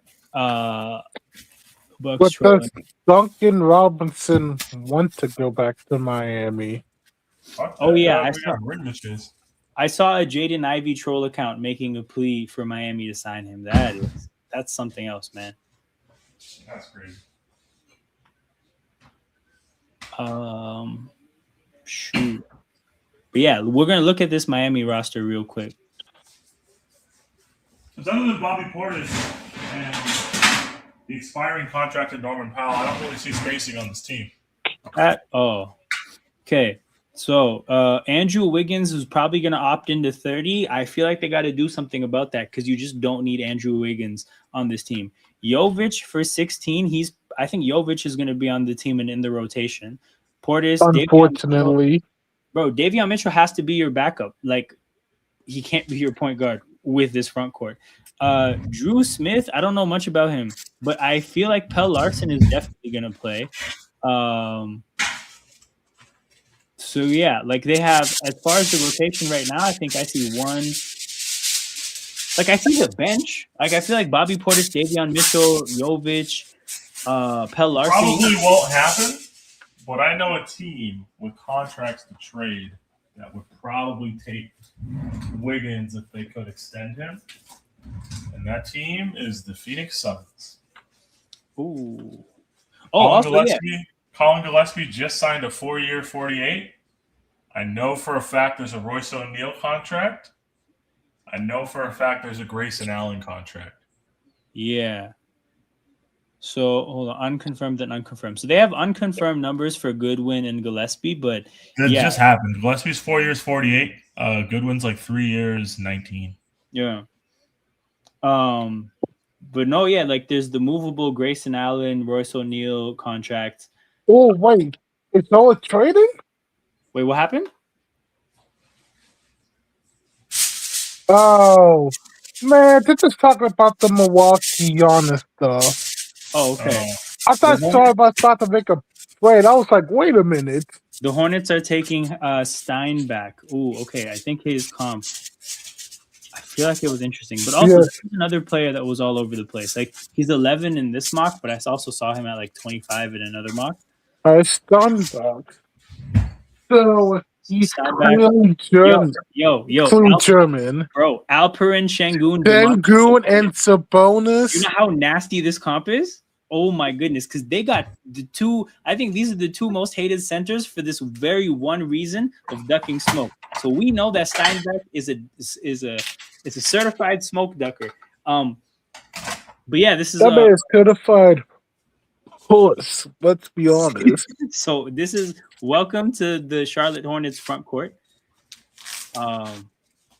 Wait, I just realized if this is basically just LaMelo and Sengun as a duo, what is that actually going to look like? Bro, who cares?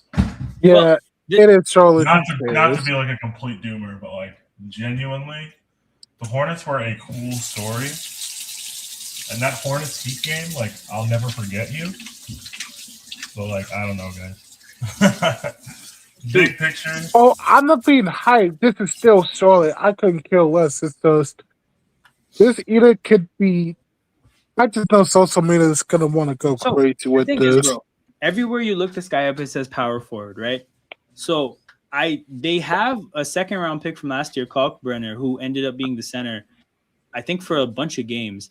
I wonder if this is the power forward that they want to play. Yeah, I just don't know if they plan on paying Miles Bridges because I think his contract is coming up soon. So I just here's the thing. I might have some time if this is not your center, but it's like when these kind of players are your center, it's done. Like I can't.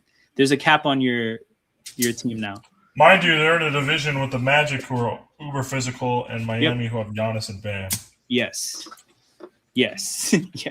Giannis and Bam. I'm telling you, man, I'm gonna be. And the Hawks, who are no longer a team of midgets. They're just dudes who pressure the fuck out of the rim. Whatever, Doug. Do what you want. And then the Wizards, who have Anthony Davis for that. Yes. I don't know. Yes. I would not be doing this, but they don't give a fuck about what I would do. Understandably so. Yo, I feel like if you compared a player to either Şengün or Sabonis, I could maybe hear that you're talking about some other traits. But once you pick both and I see what the overlap is, I'm shook. Yeah, I'm principally I'm against this. Yes. So that's why Charlotte did this. All right. What are they saying? Okay. So his father and Dirk are probably very close. Oh, he's a Nepo baby too? Damn. I swear they're gonna be like, hey, his father's been with Dirk. He might learn something for Dirk. We might got the next Dirk. This is about to be like a dark. This is gonna be a Darko situation. Nasty. Where it's like, wait, he's not Dirk. Man, I hope he does. How old is he? Steinbeck? Yeah. 20-something, 21? Hold on. I'm gonna get. Or like 22. 2006 born, so he's 20. Oh, yeah, so he's 20. Thing is, Genbo, bro, this website doesn't really do lazy comparisons though. Like they get deep in their bag, bro. They compared somebody to Jonathan Isaac and Austin Day. Like, I don't know. I'm not saying that these are all right because they're obviously not. And again, I've been reading these for a long time. They're definitely not all right. But I kind of trust if there's an overlap that at least they're getting at something. But yeah, we'll see. Obviously, like the thing is Charlotte has had a pretty decent recent history of drafting. So like you got to give them that. But yeah, just they're a team that doesn't have like an obvious hole in the rotation from the standpoint of they have a lot of players that are going to play.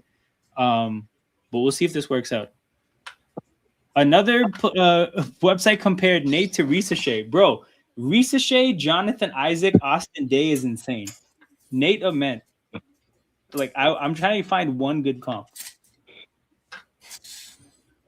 Please give us something that doesn't say you're absolutely going to be the bust of this draft. Hey, man. Hey, we'll see what happens. Speaking of Ricochet, dear God, being the first round pick after Wemmy and doing that is generational. It just fucking sucks for Atlanta that's the number one overall pick that they got. Yeah, like, look, after Wemby, who's going to be the next guy? How the Spurs win the draft back-to-back years? Yo, I feel like that Spurs 3 picks in a row, like that's the last one ever, assuming that they run with the rule. That would have been something else. That would have been something else if they were comparing them to random fans. But Nah, okay. What's the highest name here of somebody who hasn't been picked? Cameron Carr hasn't been picked yet. LeBaron Filan hasn't been picked yet, or Falan. Christian Anderson hasn't been picked yet. Kareem Lopez. Kareem Lopez's comp was, I think, 2 Magic player. No, this is a different one. Denny Avia and Sapri Reese. Hey, I don't. The only overlap there, I feel like, is body type, which you could just see by looking at the fact that he's 6'9" and 220. But yeah, I'm gonna go get some food. I'll be back. You guys hang out. Yeah.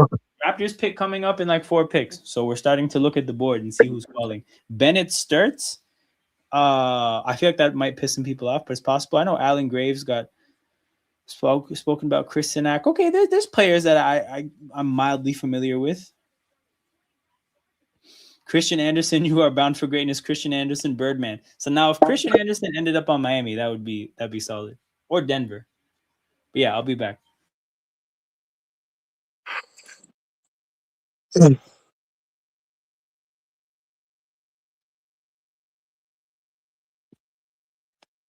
Well, might as well see what FIFA is doing.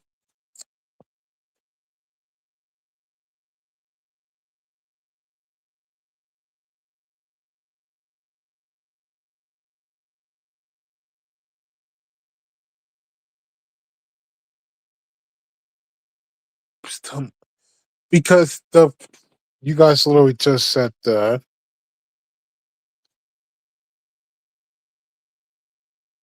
Bulls pick is in.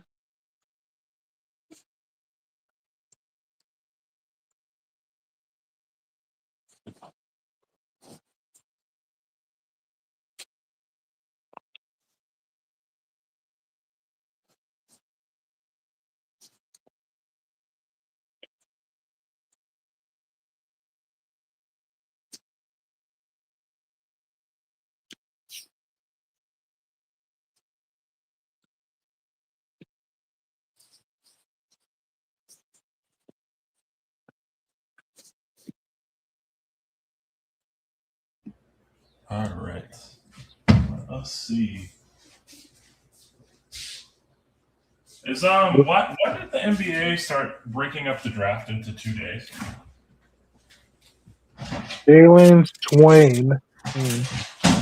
When did they start doing that? Yeah. Let me check. When did it? That's a new thing, right?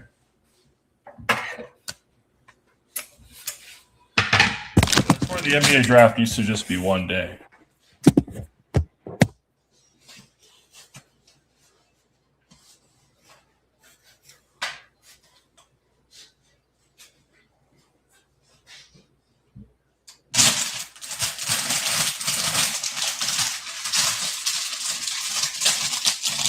That's all you watching? Oh, it was literally 2024. This is only the second year this has happened. Oh, they did this for Bronny to get him on TV when he got drafted. That's right. Yeah, they did it 2024, yeah. Okay. I forgot. Yeah, I was gonna say this event used to be all in 1 day. So Dylan Swain is the one who got drafted. Who the fuck is this? Dylan Swain, that guy sounds like he played at Purdue. He played for Texas. My bad, gang. My bad. Nah, you good, man. I don't know. I don't know this man either. Oh wow, Taylor Jones and Kelly Oubre Jr. I know who I was thinking of. Caleb Swanigan. Hey man, ball knowers know. Yo, the pro comps being Terrence Jones and Kelly Oubre Jr. is interesting because I don't think there's much overlap there aside from being lefties. Like, there's some heavy lefty bias, and if I find out, when you said Terrence Jones, I thought of Terrence Mann. I was like, interesting. No, so Terrence Jones, that was what Kentucky a defender. But yeah, like Terrence Jones could play defense and Kelly Oubre can't. Yeah, so like I don't know. Which is funny because the one thing that they're saying is that he has defensive length. Like Kelly Oubre can shoot the 3 and Terrence Jones really couldn't. Like, It says is an explosive slashing wing with NBA ready frame and high level run jump athleticism. It looks like you're taking Terrence Jones and adding some Kelly Oubre traits, but I don't know. Like that's a tough comp to really take anything from. But Chicago made the pick, right? They're not trading this to anyone. Yes. Wait, so it's gonna be him and like what's Chicago's roster again? Oh, Is it still like him and Levine and all that? Nah, brother. Levine is a Sacramento King. We'll look at the Bulls roster in a second. But this tweet hasn't been on the Bulls for a minute, dude. Oh, yeah, man. It's just the Bulls have always been just not in my head. Because it's the Bulls. I forgot what this roster looks like. Yeah. They made the West Coast Bulls at one point. But dude, the reason I asked about the trade is because this kind of crossed my mind. But the tweet here is, man, they promised 1 million trades during the draft. Where are they? Pretty quiet draft so far on that front. General says, speaking of Terrence, I randomly remembered Terrence Ross. Terrence Ross, very hilarious resume, man. The 3 things that stand out to me most about Terrence Ross is him being a dunk contest champion, him scoring 50 points, and him dating Amber Rose. So, like, you want to talk about just random career achievements? That's a guy who people might forget the name of in like 20 years very easily. But I won't forget. Never me. He was on the Raptors at one point, right? He was on the Raptors and got traded for Serge Ibaka. Hey, man, there you go. But yes. So up next is Memphis with their second pick. Yep. So hold on. Memphis and Chicago picked back-to-back twice in this draft, dog. Look at them collecting picks. Fuck it. But yeah, OKC is hold on. We're gonna have 4 picks in a row of teams making their second picks. Second pick, yeah. OKC and Charlotte. Man. That Charlotte pick used to be the Suns pick, right? I believe so. Yeah. Oh well. Okay, hold on. So King, you said you wanted to see what the Bulls roster is, yeah. Oh man. Be prepared for some names. Josh, there's 9 players on the roster, by the way. Josh, Patrick Williams, Isaac Okoro, Jalen Smith, Trey Jones, Rob Leonard Miller, Matas Buzelis, and Leonard Miller. Shout out Scarborough. Yo, shout out Scarborough, but oh god. Yo, pray for Dylan, bro. He's gonna be in a straight torture chamber in Chicago. Jez, was there a kind of player that in your head you were interested in? Because I think like this is more my range of the draft where like I'm familiar with maybe like 4 or 5 guys this part of the draft.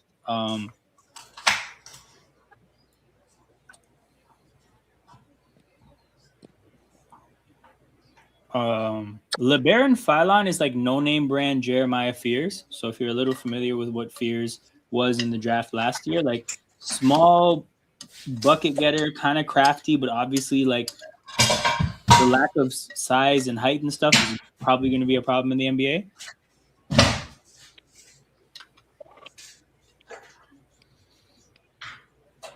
Christian Anderson is 6'2", 180, so you already know what that's about. Bennett Sturts can probably run an offense and shoot the 3 respectively, but defensively just does nothing. Yeah, you know how I feel about small guards who can't really play defense. Mm-hmm. The Memphis Bennett Sturts. Memphis Grizzlies took Bennett Sturts just in the nick of time. All right. Hey, man, they said we're going complete Uno reverse on John Morant. Yeah, Josh gone. Wait a minute. Yo, the NBA comparisons are Landry Shamet and Steve Blake. Steve Blake, I hear more, but I guess the Shamet is more about the volume shooting. But yeah, actually, I kind of hear where this comp is coming from. But yeah, I mean, here's the thing. People look at it seems like he came from Iowa. These are bench players. And realistically, Bennett Sturts is a bench player. And this time of the draft, you should probably not expect too much more. Yeah. Falcons extending Kyle Pitts 3 years, 52 Oh, yeah, I saw that. Yo, it's weird, dude. That relationship is weird. It is weird. What's weird about that relationship? Kyle Pitts gets hella money to do not much. That's not the part I'm thinking about. It's more just the fact that I think like for years now, people have felt like, hey, he should probably go somewhere else to maximize his like potential, and like the Falcons would maybe want like a new start for themselves, but they just keep locking in. So, man, 10 They're years. committed to that core of Pitts, Bijan, and Drake London for whatever reason. Yep. But then, like, look who you have throwing him the ball. Like, I don't know. Hasn't Pitts like had one? Does he have 1,000-yard season on his resume? Maybe not, dude. Maybe not. I think maybe his rookie year or some tripping. Great call, bro. As a rookie, he had 1,000 yards. Yeah, I was like, his rookie year was like the year where people were like, "Oh yeah, it's time," and then it just never happened. Mind you. Oh, okay. You got drafted in 2022, right? Yeah, and mind you, yeah. 2022 is the only year where he had major injuries. He's played 17 games ever since, and just hasn't cracked. He cracked 700 yards for the first time since his rookie year last year. So that's kind of the thing of just like there's always been this underlying commentary about Kyle Pitts on Atlanta being like both sides need a fresh start, and they said, you know what, fuck a fresh start, 18 mil a year. Go be one of the highest paid tight ends in football. Memphis just traded. Memphis. He got franchise tag, didn't he? So hold on. You guys got Bennett Sturts. See, okay. And kept 17 to Memphis did this for what? Yeah, so Memphis is trading Bennett Sturts to OKC for 2 second-round picks. 2 second-round picks, bro, for the 16th overall pick. See, okay, I think that kind of like that puts his value in like thing more in like context. Yo, Peter background. No, yeah, I muted him, but yeah, straight sink right. I'm cooking string beans. My bad. I hear that. Are you good, bro? You good? But yeah, Bennett. What for property teams trying to help the Thunder out, bro?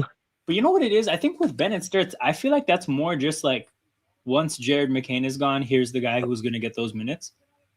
But yeah, I mean, talk about watch Bennett Sturts be like the next great Thunder bench player that they didn't need, but God. I mean, shit, dog. Like, for sure, if you talk about this kind of a player making sense on a team, like, yeah, it makes sense on a team that's going to look at him like a bench player and a contributor, and probably not somebody that plays more than 20 minutes. You know, like this is a part of the draft where some teams are looking for starters, and bad part of the draft to be looking for that. So Bennett Sturts on the Thunder as a like bench player that they know is a bench player makes a lot more sense than Memphis making that pick. So they get 3 first-round picks and they're just going to do whatever. Oh, hold on. So the 2 second-round picks are for a swap from 17 to 16. Sorry. For 1 second, I thought it was 16 for 2 second-round picks. I was about to be like, yo. Yeah, that shook me to my core. I was like, there's no way. But no. 2 second-round picks for a 1-pick swap is interesting. Bennett Sturts fans for real out there. Yeah. So we'll trade Bennett Sturts for they'll suddenly go pick whatever and give the Memphis. We'll see. Yeah, we'll see what this number 17 is. But yep, getting close to this Raptors pick. Yep. Pressy must be high. No, like a lot of people are high on him, but it's just like, bro, so he played on Iowa, and I think he was a big part of the reason they made their run. I don't know, but Iowa went further. I think he is because like he has the most amount of minutes in Iowa history. Yeah. So Iowa went further in the March Madness this year than they have like in forever, and he was their best player, and he got a lot of ratings because of that. But again, like in most situations, if you're talking about drafting this guy as a starter with how little defense he plays, yeah, he's a little bit older, so he's a 23-year-old rookie, like more ready to play now. Yeah, if you're looking for this to be a starter, it's probably not going to pan out. But bench player, absolutely. Again, the comps are 2 bench players, and I think this doesn't make it sound like he's going to be particularly like great, but I think he could be a great bench player. So I get it. Cameron Carr is still here. Yeah, Cameron Carr is, I think, the highest player on this mock. That hasn't gone yet, and then Phylon, and then Christian. Then there's a run of players here, but yeah, like Bennett Sturts is mocked to the Raptors here. A lot of Raptors fans familiarize themselves with him. 6'4", so it's like he's not tiny necessarily, but again, we just saw Jared McCain be an effective player for them, and things only kind of fell off for Jared McCain when AJ Mitchell went down, and they had to ask more from McCain than they probably wanted to, but if you play him in the Jared McCain role, I actually think it's like a hand in glove fit. So yeah, this kind of puts OKC in a spot where they don't have to pay guys like Jared McCain if they don't want to. I think that's if I have the player evaluation right. But yeah, Memphis is about to get this pick here at number 17. King, have you seen the pick yet? No, they literally said that they're probably taking a sweet time making this decision. No, but let me know, bro. Kendrick Perkins is hilarious. Memphis is taking Abuka Okori. Literally, I've never heard that name. Okori? In this mock is the 29th overall player. God. Pro comps, Reggie Jackson and Peyton Pritchard. That's a backup point guard. That's a backup point guard for sure. That comp is tough for me. I don't see the overlap there, but I'm just. But do you know what this also means? Yeah. They're going to let Roderick Shaw for one more year. Let's check. General, I actually don't think I hate saying that his floor is Beal, because that's a pretty big thing to say, but I don't hate it. Ceiling it is a Buka. Ceiling is Kobe is tough for me just because, like, I don't know. Kobe, I can't see that. He doesn't have, like, he's so far away from, like, for example, like, it would take years of, like, development to get to Kobe, and we're so far away from that where it's like you're really projecting like he's gonna get in the lab and get like a post game in the high post, like, you know, like it's you're projecting a lot of development, and I don't necessarily, I think that's too far out. I mean, the thing that we looked at said Brandon Roy and somebody else, but like, so like great player, but just Kobe is a tough comp for me because Kobe, there's like so much development went into who Kobe is, and I'm just never going to bank on somebody having 7 great years of development because that's just a lot to ask for.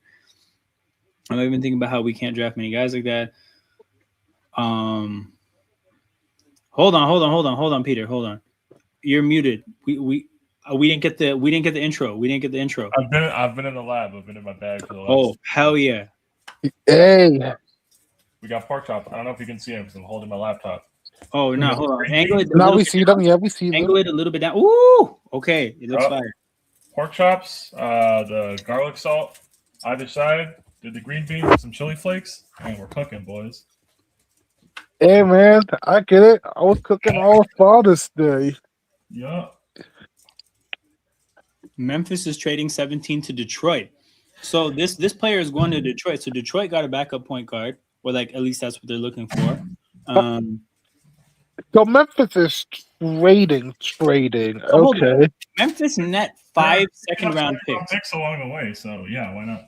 5 picks for their rebuild. Hey man, and like the thing is, I think the value of picks is only going to get higher the deeper we get into this like second apron world. If you don't have somebody clear that you want to take and you can just move back and acquire picks, it doesn't make sense to not move back and acquire picks. Yep. True. Okay, so it's not like they're moving from 3 to 5. I was waiting for someone to say this, Genwell, because I heard somebody say that Chris Sinak is off their board strictly because their name is too close to Kai Cenat. And while that's not a serious comment, I did enjoy it. And if he ends up on a team that I don't like, then I will say that he's undraftable because of that. Pretty simple. But yeah, man, Memphis. 5 second-round picks. Okay, there was a player. We were just talking about, where all the trades go. Memphis is trying to make that happen. Memphis says, we got you. But yeah, I feel like PJ Tucker was once traded for 5 second-round picks. There was a run on players getting traded for 5 I second-round don't know if picks. it was Chris Paul for 5, but Chris Paul or no, it was Beal. Players in the NBA to get traded for 5 second. Second round picks. Okay, Kevin Durant from Phoenix to Houston apparently. Fuck it, dog. Okay, Jay Crowder. This is the one I remember. From Phoenix to Milwaukee, 5 second-round picks. It wasn't PJ Tucker, but I was thinking of a Phoenix Sun. On the Bucks, he was trash too. But yeah, basically the Grizzlies acquired either a Jay Crowder or a Kevin Durant. We'll never know. Oh, hey, we were just talking about Teal doing this earlier. I just got here. The Raptors have not picked yet. They're at number 18. If you want to see NBA draft tracker, you can probably open that shit up on your phone. But no, LeBaron Philon is still there. Here's the picks that have happened so far, Gio. Corey is gone. Sturts is gone, which I know you're a big fan of. Sturts being gone. Swain is gone. Steinbeck is gone. Ament, Mara, Lenderberg. And then we're into the top picks. But Morez Johnson actually went 9. And I know some Raptors fans were fans of him. So, yeah, a couple picks left. Raptors are picking soon. Good to have you here, Gio. I'm surprised the Michigan coach actually went to Dallas. So it's the second time Michigan lost a coach to the pros after winning a chip. I'm just surprised. You don't usually see that. Mm-hmm. I mean, obviously in Harbaugh's case, there was some other stuff going on, but still, man, that's a crazy 2 for 2. I mean, you don't really see that in basketball, I'll say. Yeah, for sure. Football, yeah, fuck it. That happens more often, I would say. I mean, Lane Kiffin went from college to the Raiders, right? So college to the Raiders and back to college. The interesting thing about that too is that apparently Dallas' second choice was the Duke coach. So they were trying to get him to go, and it didn't work out. Dusty May was the other person they were talking to, but they were in college, I guess, just like looking for. I mean, I don't know if that's a Cooper Flag oriented decision or if they just think that like the future of basketball involves like relating to that group of humans differently. I don't know what the thinking is, but there's a clear theme with what Dallas was looking for. I mean, how much older is Dallas's team going to be than Michigan's team was last year? Hilarious question. Probably not that much. They just got to get Kyrie and Clay off the team, and they're getting close. Oh, bro. AB off the rails again. Did the IG Live said he had beef with Zay Flowers. If you say Zay Flowers with my name, you're a loser. He sucks. Zay Flowers is the reason Lamar can't win. That sounds like typical, like a very on-brand AB. I don't even know if that's not even off the rails. I was like, I'm pretty sure a few Ravens fans will say that. Yeah. I also agree with him, but I don't know why this is a conversation. Everything he's saying is factual. I don't agree with him about saying Zay Flowers is the reason Lamar can't win, but Zay Flowers and AB don't belong in a conversation.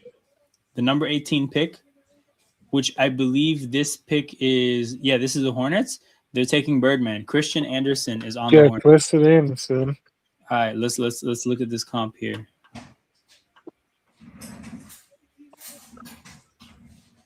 NBA comparison: Mike Conley, no second player. That's a lot. But you know what it is too is Mike Conley was 6'2", 180-ish. So you're talking about body comparison. That part makes sense. And Mike Conley from a different era of basketball, maybe if that skill set, that smaller point guard was drafted now, wouldn't necessarily be looked at as somebody who's going to be your starting point guard for 10 years. Again, I don't know this player well enough to say if this comp is right or not. But again, just interesting. Well, I watched ESPN and it just says sidebar that now Mike Conley, super high just said he shades of Chris Paul and Steph Curry. Which is definitely just he's small because he's 6'2". Yeah, those are not the same person though. I was like, yeah. But this is the thing. We just don't have to compare players to the Chris Pauls and Steph Currys of the world unless they're outstanding prospects. Comparing people to people like Mike Conley is completely reasonable. Yeah, if you're like picking like 17 or 18 or whatever, I'm kind of okay with you. 180. Still doing this because he's small. Bro, like I hate like max players getting compared to people in the late 20s, early 30s. Like you better start comparing these guys to Rodrigue Bobois and Kendall Marshall, bro. Like we do not need to hear about Steph Curry. Hey, bro. Like I said, we don't need to see every 6'6" guard and be like, hey, we got the next Kobe right here. Yeah. Kendall Marshall was supposed to be our next Steve Nash, man.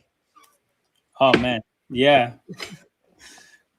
That's definitely a skill set you see less and less of. But man, that guy could run the hell out of an offense. Yep. Good times. Not really. Oh, another U19 German player. Okay. I don't particularly care about this Raptors pick getting spoiled, people. So if it hits the internet, let me know. On my screen, there's just under 3 minutes left on the clock, but I'm pretty sure I'm like a minute behind. It says it just passed 2:30 for me. Okay, we're not that far off then. Cool. But yeah, Raptors pick 6. Gio was saying they take Quaintance. We talked a little bit about Quaintance. That definitely makes sense. I could see also Gio, another player you talked about a lot was Phylon. He's there as well.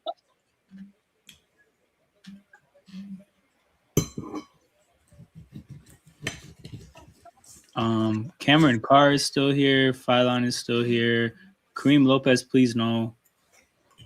Alan Graves, people talked about. Hey, people talked if you want to say please no, hey, get Lopez just to see what happened. Hey, please, bro. We took a 6'9" developmental player last year. We don't need to keep doing it every single year. Man. Although if there's an archetype we like spamming, bro, this organization drafted Pascal Siakam, OG Anunoby, Scotty Barnes, and Colin Murray Boyles. Fucking this organization loves 6'8" to 6'9" players that can defend multiple positions. Wait, there's a trade alert. Oh no, what the fuck, bro? Why are you showing me a trade that already happened like I was like, man, because they did this earlier with the Giannis stuff. Yeah, it's nothing new. Oh, it's just because Shams is on the camera. Yeah, they were doing this with Sam's. Yeah, but fine. I'll give Sam's this. He kind of pump faked us with like. I did not expect Giannis to get traded last night. I thought it was gonna happen closer to the draft. Yeah. I thought it was gonna happen during the draft because I went to social media, saw the Jalen, the Julian Randle, laughed, went to sleep, wake up, Giannis. It's like, dang. All I had to do was wait 1 more hour and Giannis would have actually got traded. Dude, I thought Giannis was gonna get traded at like 5 o'clock and then be the talk of every draft hype show. But yeah. No, they had to do it last night.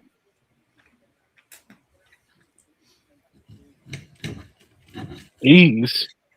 His eye is blood-star red. Yeah, Phylon, guard from Alabama. Yeah.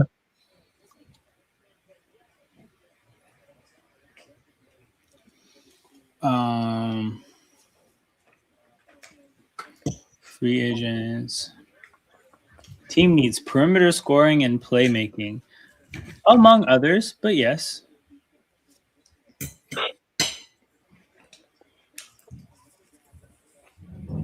Still no. It's nothing.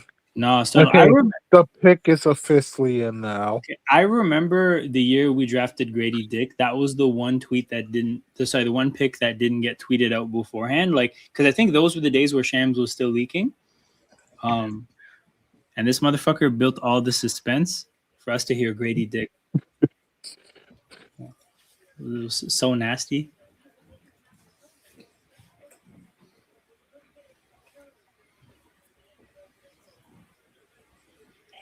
We still they take Alan Graves. Alan Graves.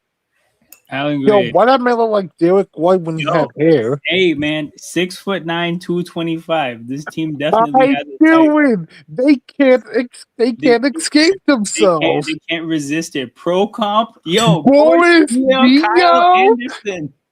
Yo, they said, yo, give us Colin Murray Boyles again.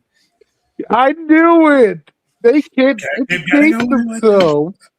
They can't keep getting away with it. No, but you know what the problem is? I feel like this team, this is the only evaluation it trusts. Like they tried the whole shooter thing with Grady, and they were like, "Fucking, I don't think we can evaluate this player archetype." You saw, dude. The funny thing is, bro, it's ball handling too. Like Scotty can handle the ball, CMB can handle the ball. Boris Diaw, Kyle Anderson, this guy must be able to handle the ball too. This is fucking hilarious. Is he young? He's 20. All right, he's 20. He's from Ponchatoula, LA. Peter, What? do we know anything about this place? That's Louisiana.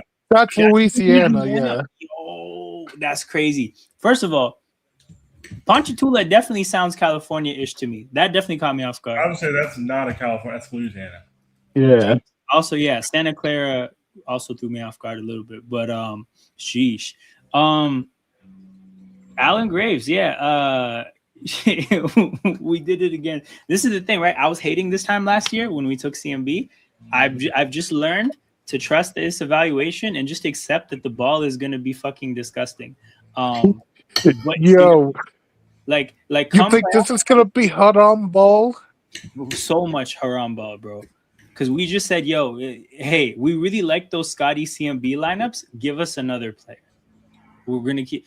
Because again, bro, I remember vividly watching rookie Scotty. So who's the shooter? No, we don't believe in shooters, bro. We just don't like. That's a social construct. It's not a real thing. You know what? Yeah, unwoke nonsense. Fine. Yeah. Shooting a basketball is not a basketball need. We need to. Yo, we always went back to the 90s. Let's just continue going back. Yo, the Diaz first on highlight. Oh, what a save! Fuck off. The first highlight is him stealing the ball and taking it the other way for a dunk. Yo. Hey, we do two-way players up in this bitch. Yo, hold on. Alan Graves. They say he can shoot the three. Let's see some stats. Okay, but this is like the WCC, but yeah, let's check stats. Nah, okay. Wait, hold on. 41% 3-point shooting on 2.6 attempts a game? Hold on. Wait a minute. Maybe he can shoot the three. Okay. I feel a little bit better if he can shoot the three. But yeah, I mean, it is what it is. Again, they're like, how do I say this? You know, when you can cook, like, imagine somebody who can cook up one meal really, really good and is kind of not the best at anything else. So then they just keep cooking up the same meal over and over and over again. As a GM, this is how you keep your job because they can never say that you made bad picks. That being said, they're also never really going to say you made a great team either. But we're here, people. Alan Graves, welcome to the Raptors. All right. We're San Antonio. Bro, we are gonna. Okay, who is it gonna be? Oh, it's gonna be Donovan Mitchell on a random Tuesday in February, who is gonna try to get a switch off of Colin Murray Boyles, and he's gonna get switch on to Scotty Barnes, and then he's gonna get a switch on to Alan Graves, and he's just gonna chuck up a bad shot with 2 seconds left. This is a tale as old as time. I once saw James Harden switch off of OG to Pascal Siakam, then switch off of Siakam onto Scotty Barnes. Hey. Run it back.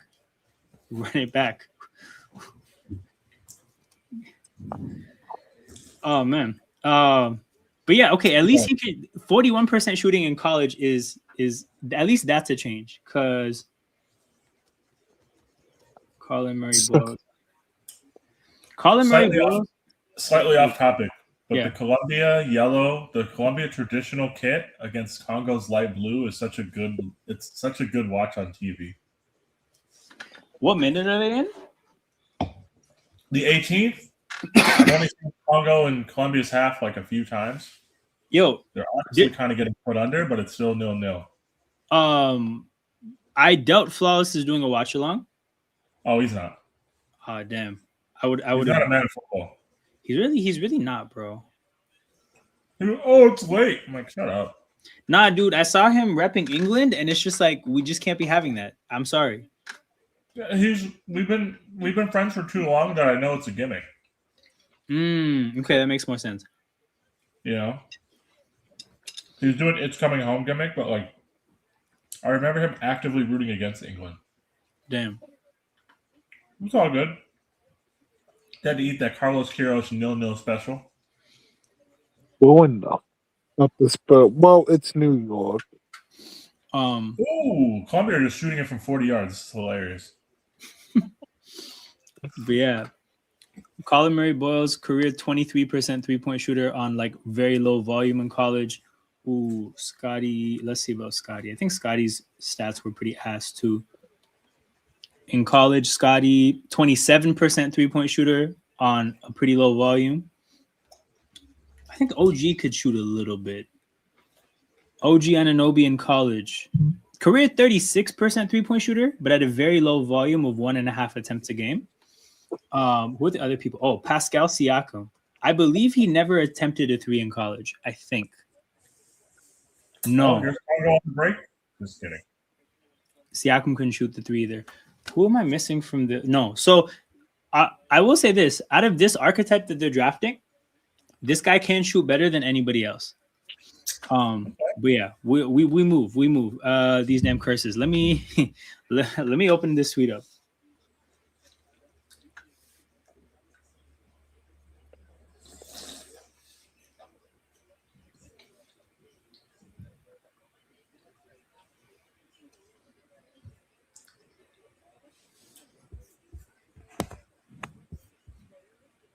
The hell is this tweet you sent me, General? I asked that because it's not loading, not because I've seen it. Okay, let me click the link again.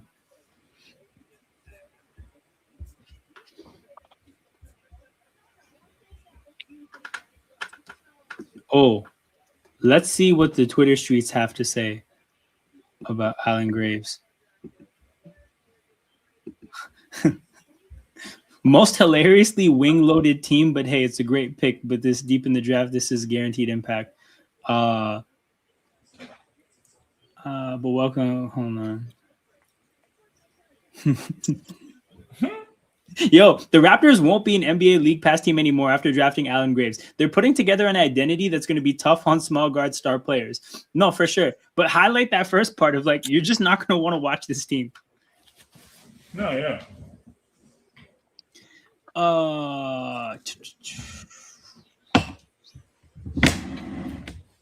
I know in the early stages of when the Raptors started this identity of just like spamming these kind of players, like the thinking was if you have a bunch of them, that player type is always going to be really valuable. So if you ever get good enough, you can like flip one of them in a trade to get the other pieces. It's almost like the idea of like hoard the most important archetype.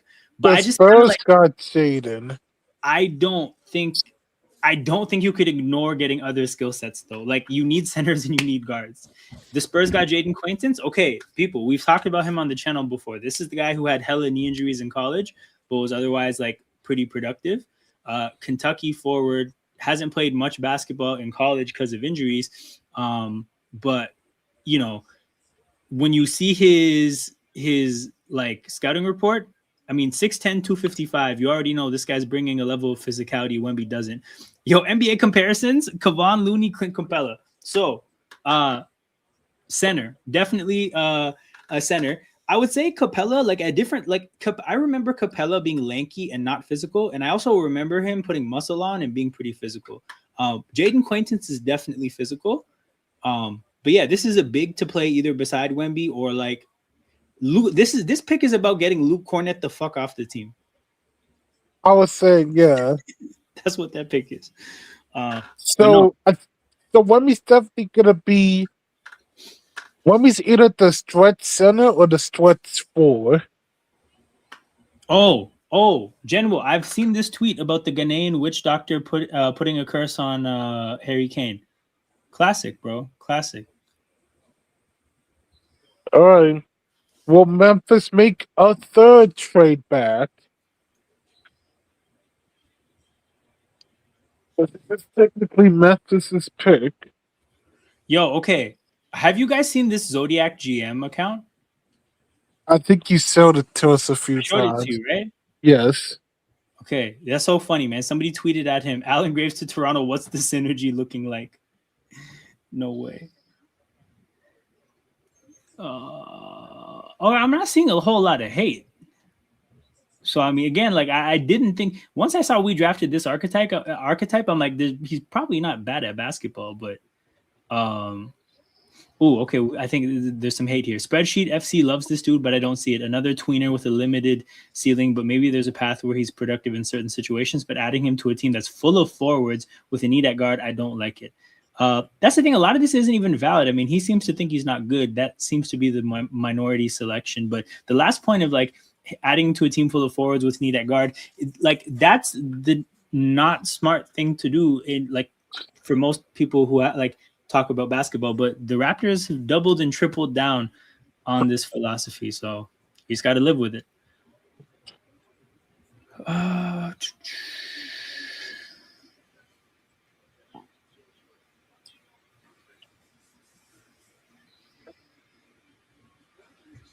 I'm not involved. I'm assuming this is about the acquaintance pick. Oh no, this is about the curse. I'm not involved. That's the thing, though. You don't have to be involved, but you still benefited from that shit today. Actually, I can't lie. Harry Kane didn't even get a chance to fuck up. I don't think. Did he? No, he did. Oh, he did. Damn. Okay, then you did benefit from it. Yeah, 86th minute, he blazed over from like 8 yards out. Ball came off the post and like right back to him. Had the goal at his mercy and hit it over. So I feel like in a lot of ways, this World Cup has been really good for casuals because the big names are producing and there's like a lot of goals from people with huge names. But like I will say that 0-0 is like a fucking treat for like actual ball watchers from the standpoint of like a team executed the fuck out of a low block. There's few things better than watching a low block versus an obviously superior team in an international tournament. There's few things more exciting. Bro, it's fucking phenomenal. Like, yeah. If teams are equally skilled and somebody just drops into a low block, I'm like, I don't fucking respect you. Yeah. Like in a situation like today, it's like, bro, I respect the fuck out of that. So Jess, my experience with that match was I was getting on a treadmill around kickoff and I was like, cool, I'll run through the first half, right? Like finish up around halftime, watch the second half like on the screen in the gym and then head home. And that watch while I was running on the treadmill, like running and hoping to be distracted by a match and then just like being in like watching the low block. Like again, I appreciated it. It was sick, but I'm like, I'm not watching the second half. I'm just going home. So yeah, I missed that. I missed the second half. Yes, this Haram is acceptable. Arsenal's isn't. Yeah, because again, the key thing is, bro, like Ghana is they are lesser than as like a team in terms of talent. So Ghana are one of the least talented teams in this entire competition. Let's just call this what it is. They've had a shit 4 years as a federation post qualifying for Qatar by beating Nigeria in that playoff. Yep.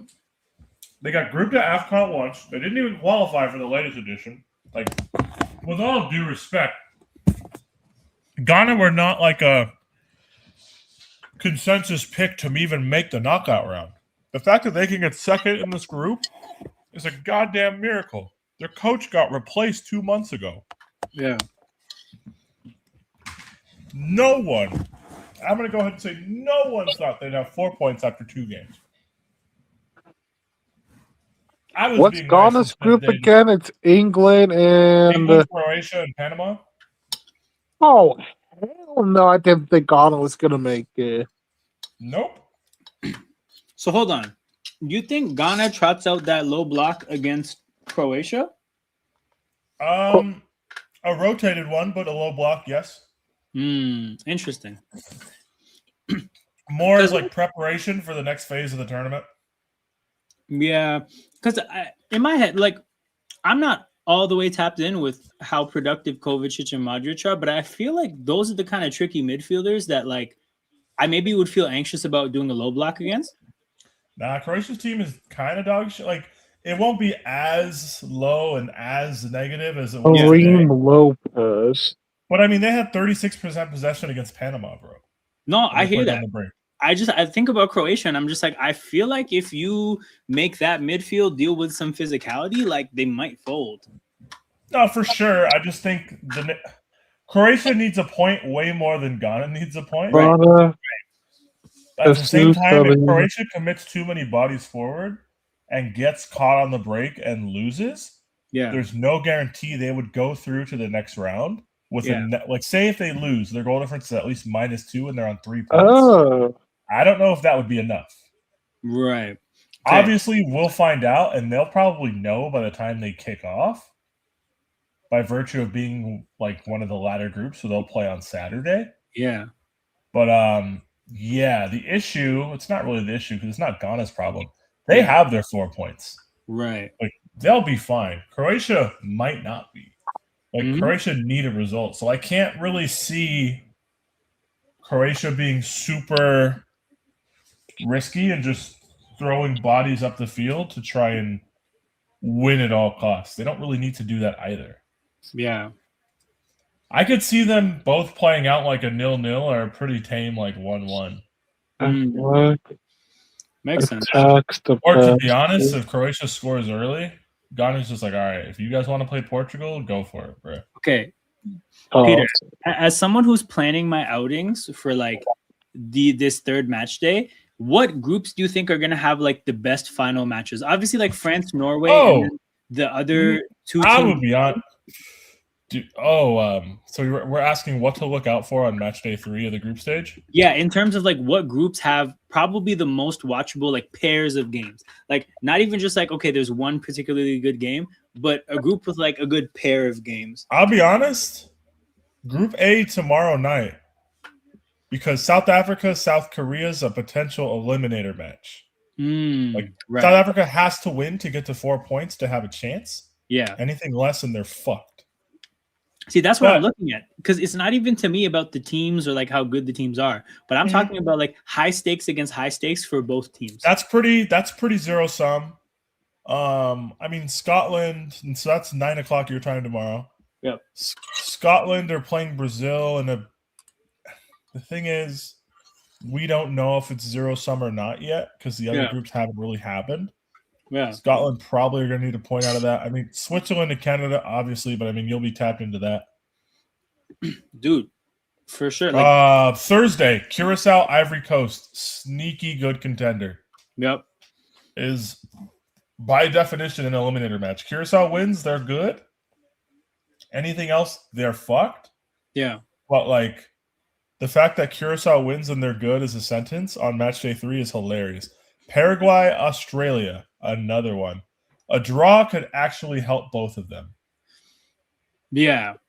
So that's also a 10 o'clock your time. So I don't know if you want to be out. That's 10 o'clock, and then also like USA Turkey's the other match, and like that one doesn't really move me. So no. Like as far as that pairing goes, also like the thing about tomorrow is like I'm watching all that shit tomorrow anyways because tomorrow's my birthday. So there's absolutely no reason to stream the second round of a draft on your birthday. So I'm just outside watching football all day. But yeah, the rest of the day, Friday, Cape Verde, Saudi Arabia, and then Uruguay, Spain will be lit. Those are happening simultaneously on Friday, 8 p.m. your time. That's a hell of a matchup. And then I don't care if you care to see. I don't know if you care to see Group F get decided, but none of the teams are eliminated in that one either. It's Egypt, Iran, New Zealand, and Belgium. Yeah. No, so this is like the interesting thing I've had going on of just like telling people, I'm like, guys, my birthday is not that important. The World Cup is on. So people will be like, hey, like, what do you want to do on Friday? And I'm like, truthfully, I want to be somewhere where there's a screen. Yep. And then Congo, Uzbekistan, and then Colombia, Portugal will just be fire. Yeah. Like, I think that will be fire because I'm assuming Colombia finds a way to beat Congo, but I mean, hey, you never fucking know. But yeah, so Colombia, Portugal will be for the group winner, and then I think the runner-up gets to play either Croatia or Ghana. And then Sunday, the first knockout round game occurs. which could be Canada if they lose to Switzerland. Yep. But I don't think they will. Could be Canada, Korea. Could be Canada. It will probably be Korea. Outside chance it's South Africa. Yeah. I guess it could be Czechia as well. Yeah, I feel like Switzerland, Canada has draw written all over it, but we'll see. I'm just not. I don't know. I'm tired of Switzerland at major tournaments. Also, haven't they had like more or less the same squad this whole time? Pretty much, yeah. No, because I saw Mbolo recently, and I'm like, there's no way. Yeah, he scored in this World Cup as well. I feel like I remember him from childhood, like not literally, but that's what it feels like. Dude, Mbolo's like, I feel like he was at Euro 2016 for them. Yeah. Yeah, he's been around for a minute. Yeah, it's interesting. It'll be. I really want to see, because I think there's like a BBC website page with the live bracket for the knockout round. Yeah. Oh yeah, I heard about that. That like updates automatically. Right now, we have Germany, Paraguay, France, Sweden, South Korea, Switzerland, Netherlands, Morocco, Colombia, Ghana, Spain, Austria, USA, Algeria, Egypt, and Cape Verde, Brazil, Japan, Ivory Coast, Norway, Mexico, Scotland, England, Congo. Oh, the parents finally get picked. Argentina, Uruguay, Australia, Iran, Canada versus Belgium, and Portugal versus Croatia. Canada versus Belgium. Because Belgium are in third place currently. Right. Interesting. Belgium are in third place on goals scored. Iran are above them, I believe.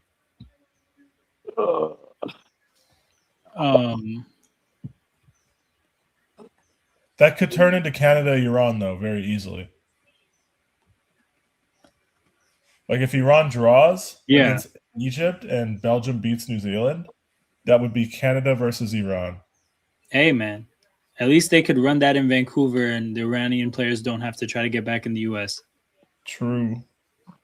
And the winner would play the winner of either Portugal or Colombia versus Croatia or Ghana. Yeah. Dennis Schroeder.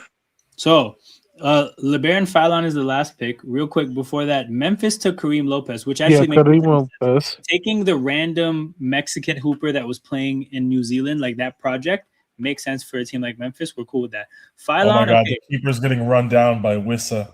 No way. No, he dribbled out of bounds. The keeper dribbled over the touchline. Very weird chain of events. That's funny though. The Philon comps are DeJounte Murray and Dennis Schroeder, which I think just captures like fast ball handler, but I think there's more buckets in his game. I do think there's more buckets compared to those guys. But no, I like the pick. I mean, Philly did trade a Jared McCain and then kind of need that kind of a presence off the bench. And I think this pick makes sense as someone that could kind of do some of those things. Not the shooter that McCain is going to be, but also probably a better ball handler. So I don't hate that pick for them. We only have about 8 picks left, people. So we got a World Cup game that we have one eye on. We have 8 picks left here. Ow. Yeah. Atlanta. I'm looking at the live third place table for the World Cup groups. Oh, and this is the right time to watch it too, because we're 50 minutes away from that ship being like even in terms of games played. Yes. Right now, if you have 2 points or more in third place, you're into the next round. My general theory is that 3 points and an even goal difference should get you in. But, I mean, we'll see what happens.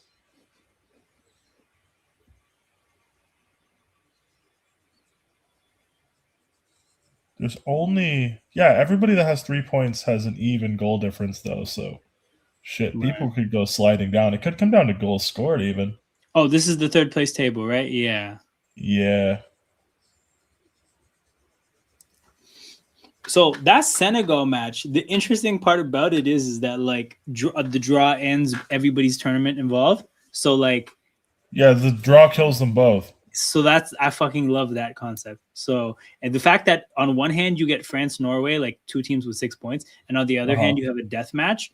That's a great time slot, I think. But if Senegal smokes Iraq like 3-0, yeah, they could go through. No, for sure. Yeah. So they that's could the go thing, through on like goals scored. Bro, even if you're up 2-0, you have to keep scoring. That game is going to be about scoring the entire time. Yes. And that's a great setup.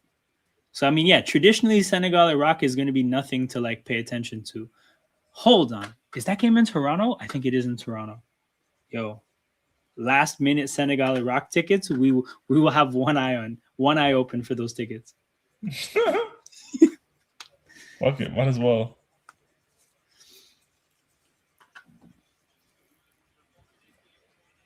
I'm trying to think, like, can Cape Verde get through with 2 goals scored on an even goal difference with 3 draws? I don't know.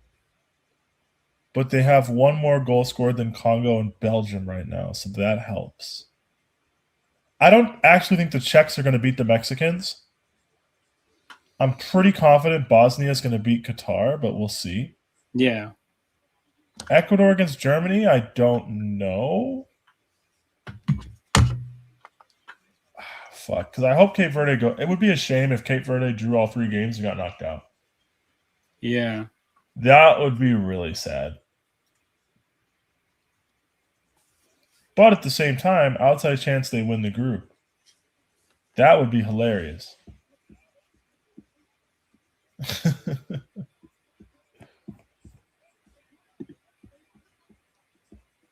Imagine they won the group and we had Cape Verde versus Austria and the winner played the winner of Colombia versus Ghana. That'd be so funny.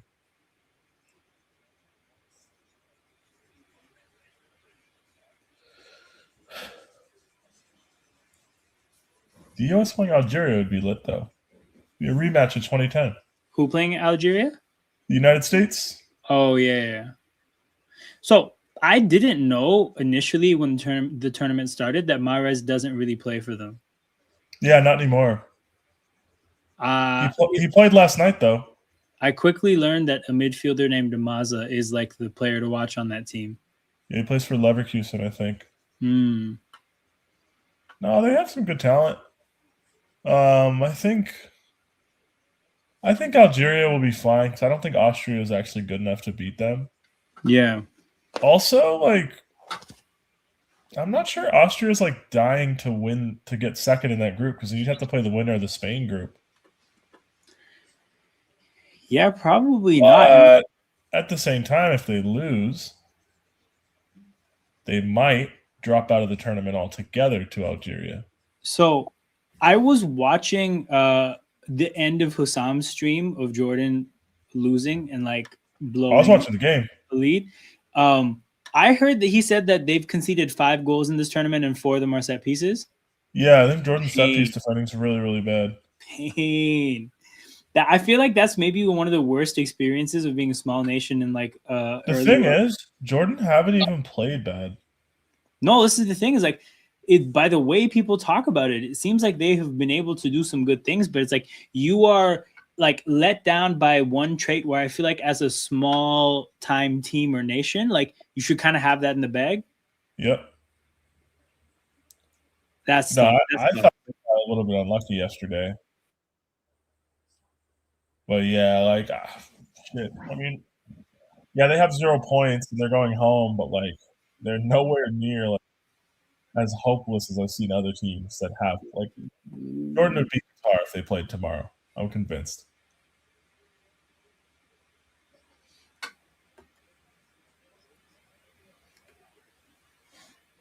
Hey man, the Atlanta Hawks just took somebody mocked in the like 6 picks into the second round. So that's dope. Oh no. We're gonna hear about this. The pro comp is Montrezl Harrell and a guy I've never heard of, Eaton Thomas. Yeah, I've never heard of Eaton Thomas. Eaton Thomas. Montrezl Harrell though, that's dope. But they say Shout this out to him.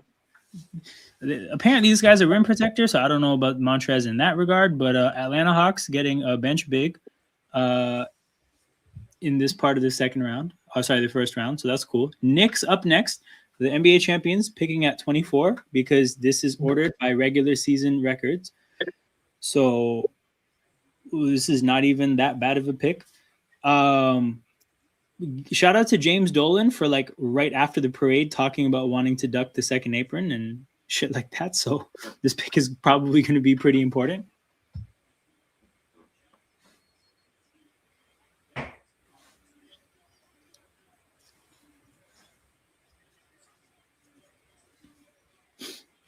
Oh man, they just went to the crowd to show a Knicks fan in a Porzingis jersey, which just reminds me of like they've come a long way from booing Porzingis on draft night to being announced as the NBA champions at the draft.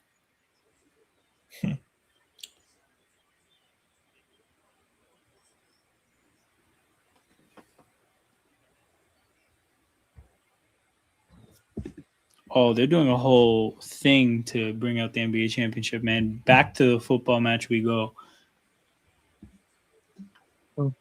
Yo, there is so much yellow in the crowd. Holy shit. Yeah, it's in Jalisco. Ah. So it's the Estadio Akron, so it's gonna be yellow everywhere.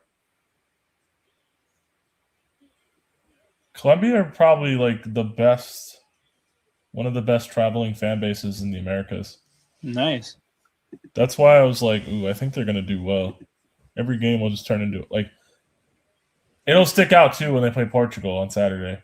You're like, why is the whole stadium yellow? I'm like, yeah, bro. Where's that game? Where's that game supposed to be played? I think it's in the same stadium. I'll check, but ooh, I'm gonna check right now as well. You said it's Saturday? Yeah, it should be in Jalisco, I believe. It's either that or it's like Miami or something. It says Miami, yeah. Okay. I still think it'll be majority Colombians. Yep. Yup. Oh yeah, it doesn't matter.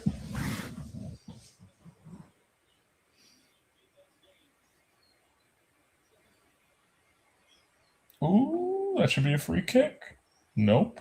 The ref said no for whatever reason. But yeah, Congo's actually doing really well. They're a tough team to play against. I hope they go through as well. I saw their 11 and I saw Masuaku, Twanzebe, and Wan-Bissaka, and I'm like, holy shit, so much Premier League. So much Premier League in their back line. Yeah. They have Wisa up top. They have Bakambu from Betis.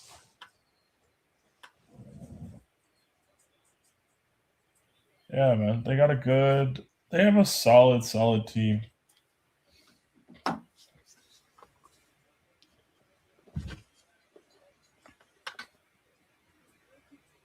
But I mean, I don't know. It would be, for agenda purposes, I'm going to need Colombia to win. But their players seem like they're getting rattled.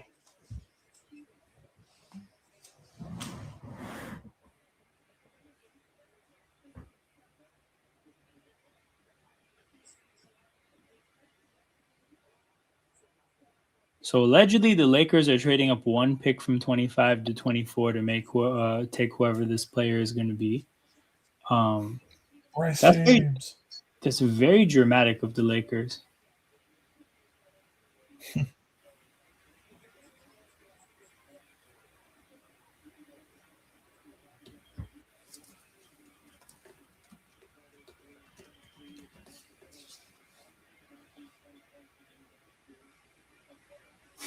Wait.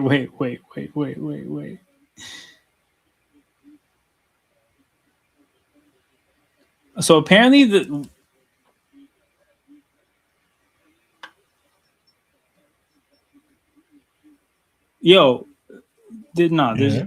no way this is it. But like every report about the trade doesn't suggest doesn't suggest any compensation. It's like the Knicks must have got some cash out of this. Cash considerations, baby. Not gonna lie, the CONMEBOL sides have been average this tournament. That's South America, right? Yeah.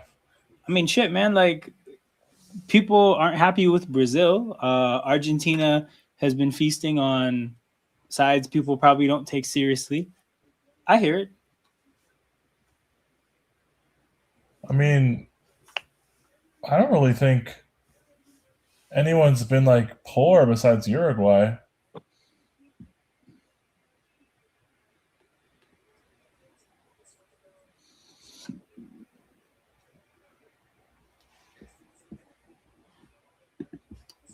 So the Lakers made this trade up to get Cameron Carr.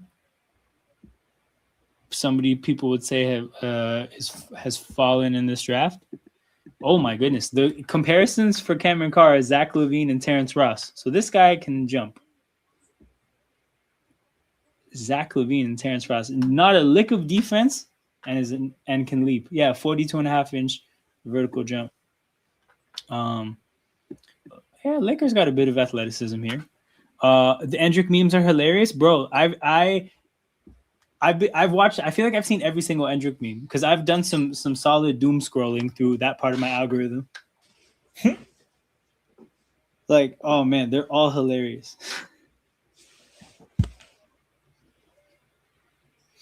I spoke the man into existence. T. Ross. You can't doubt it, bro. This is the Terrence Ross representation night.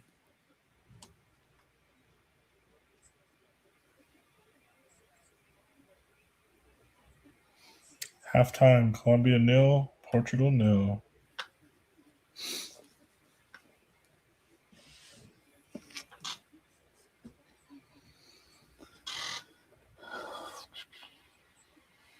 If it ends 0-0, hold on. What does the group look like? Portugal top on goal difference. Colombia second. Congo third. Okay.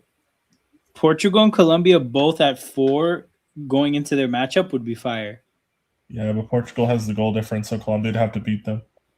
But if they, oh fuck, Congo wouldn't have enough points. Fuck. What do you mean? No, but I mean, like, okay, so if they draw and Congo wins to get on 5 points themselves, their goal difference is fucked, so they can't catch Portugal. But they could conceivably catch Portugal. Hold on. Yeah, it'd be goal difference because they would have all gotten the win against Uzbekistan. So they would create a mini league, and then it would be goal difference and then goals scored within that mini league. Actually, no. Hold on, Alam.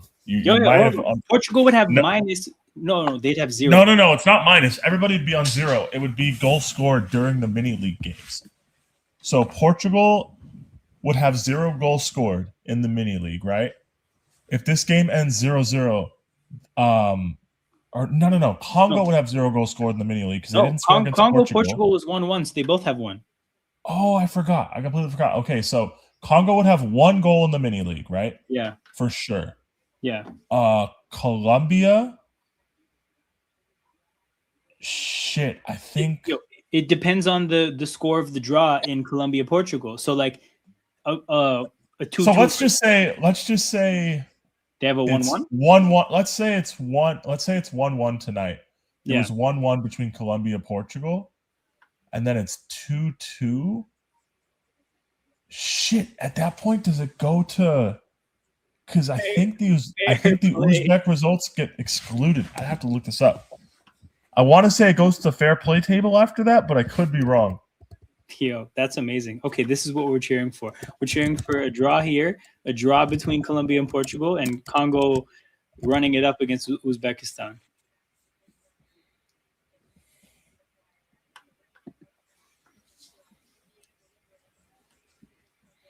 Oh, it's overall goal difference after the head-to-head goal scored and head-to-head stuff. So Portugal beating Uzbekistan. Yeah, that's whack as fuck.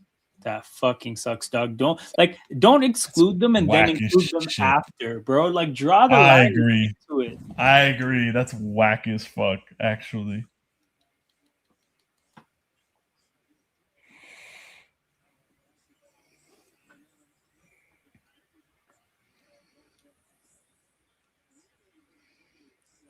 But yeah, there's 6 teams on 6 points. That's a pretty good turnout. Like that's what half the groups because there's 12 groups. Yeah. That's pretty solid. Lot left to play for sure. No, it'll be a good group stage finale. We'll see some chaos and all like that. Yeah.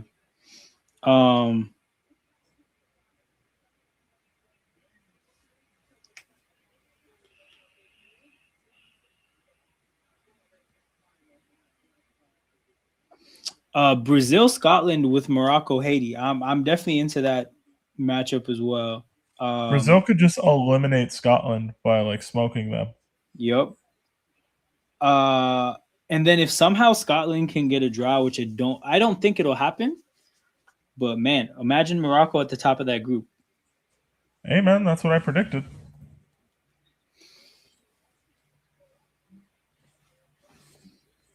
What are the Yeah, groups so then not touched on? it would be Morocco versus Japan and Brazil versus the Netherlands. Yeah. And then everybody takes for granted that Netherlands is getting the 3 points against Tunisia. And I hear that for sure. But if somehow they fumble that at all, like Japan, Sweden, both those teams could go to the top of the group. I think Sweden are getting cooked by Japan, but we will see. No, for sure. Like, so, okay. What was the Japan, Netherlands, if they both have 7, they drew 2-2, right? Yeah, same thing. It would be Group goal difference and goal difference because the head-to-head stuff would get wiped out. Right. And but then Japan beat Sweden 5-1 and they get to beat up on Tunisia. Or no, not Japan. Netherlands beat Sweden 5-1. Yeah. So right now, they have Japan on goal scored by 1 goal. Yep. So Japan would have to win by a greater margin than against Sweden than Netherlands beats Tunisia by. If you have both teams smoking their opponents, then it's actually a shootout, which is another sick last match day. Yes, that could be like a Japan scores to make it 2-0. Netherlands makes it 2-0 in their game. Japan throws on some strikers. Mm-hmm.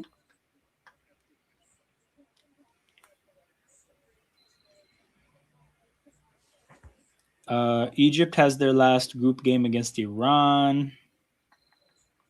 I think Belgium probably gets it done against New Zealand, right? They better. They better. Don't let New Zealand beat them.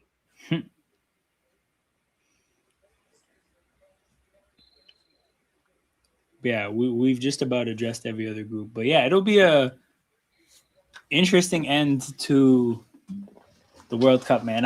I've literally cleared as much as my schedule out as I possibly can until Sunday.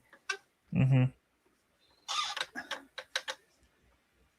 Nah, it'll be a good watch. It's been a lot of fun, man. No, it's been a great World Cup. I have no complaints. The Knicks took a player from Spain. I wonder if this is a draft and stash to not have to pay someone because second apron. But they took a guard from Spain, a 6'7" guard from Spain. Yo, the NBA comparisons are Nando De Colo and Joe Ingles. That's a hell of a comp. Nando De Colo. Fuck it. That's a throwback. But no, okay. Ball handler for sure. Interesting comp. Do you think Ghana should have gotten a pen? I don't even know the incident you're talking about. Yes. Yes, but like whatever.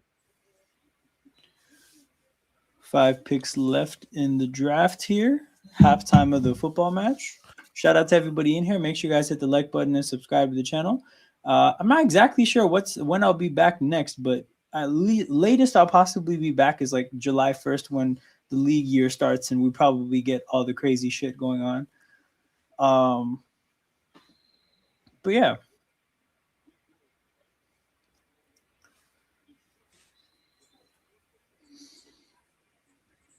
But yeah, no, that would have been chaos if Ghana somehow got the result or like the win.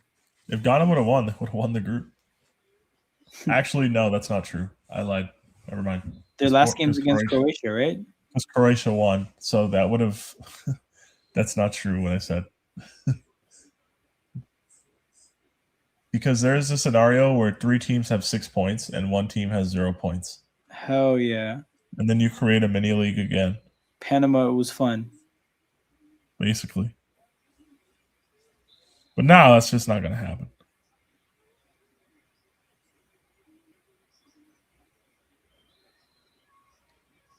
I think no, the what I realized is that like the third place thing that we have going on provides so much uncertainty down to the last minute that it definitely adds to this third match day in a big way, I would say. It's funny because I'm seeing people be like, "Oh, the third place spots are lame." I'm like, "Oh, I guess." I mean, I just feel like if the idea you're really like latched onto is that like this is about rewarding teams that do well and like whatever, like if you're kind of looking at it from the sporting side of things, like whatever, you can make a bunch of different arguments. Truthfully, I care about entertainment a lot, and that's kind of why I'm here. So fuck it, man. Like I think the fact that like your opponents are down to literally the last group because whoever the third play, like whether that third place team makes it or not, like the level of uncertainty and how it impacts literally everything, I think is phenomenal. We had 3 straight editions of this tournament where third place teams got through the knockout round to make it around to 16, which is which is a great proof of concept of the fact that we're not letting scrubs in because of this rule. And then the other thing is like I do imagine that it adds competitiveness down to the very end because like it's easier to just get outright eliminated from the tournament if you have to make top 2. So yeah, in a way, like you get less just completely dead football matches. You get more suspense until the very end. I'm definitely a fan of the format. Like I remember when they initially floated the idea of 16 groups of 3, and this is so much better. Bro, the 16 groups of 3 idea was garbage. Mainly because the unbalanced schedules. Yeah. You'd be sitting on if you played the first 2 match days and you didn't play on match day 3, you'd be sitting on your couch waiting to see if you made it or not. Yeah, that's whack. Yeah. Yeah, I mean, my issue with the World Cup is the games are not at standard times every day. Yeah. I don't like that. There's no reason to do that. We could have just standardized it. 12 p.m. Eastern, 3 p.m., 6 p.m., and then 9 p.m. every day. We could have just done that. I agree. And there was this really weird phenomenon, Peter, where like the 9 p.m. West Coast games are obviously midnight here, right? But then on most sporting apps, that game would count as the next day. So like you would have 3 games on a day. And like if I'm not expressly checking for this, like I'm just assuming the day's over. And then like it'll be fucking 12:15 and I'm seeing tweets about Jordan against Algeria. And I'm like, wait a minute. I thought the football was over. So yeah, exactly. Like there should be a rhythm and like people can build habits and routines because that's the whole point of this. Especially if you're going to have a 15 or 16 day long group stage. Yep. Like we should definitely just standardize the times. There's no reason to not do it. 100%. It happened for Qatar. I've literally seen it happen. It worked great. Yep. We had 2 p.m. my time, 5 a.m., 8 a.m., and then 11 a.m. And it was cool. You knew what the deal was. Yeah. But yeah, that would be my big complaint. I don't really have other ones. I'm not mad about third place teams or a round of 32 as a concept. Like, I'm happy that most of the star players are kind of showing up and providing big moments. Yeah. So, like, for the casual observer, it's like a good watch. Yep. You know.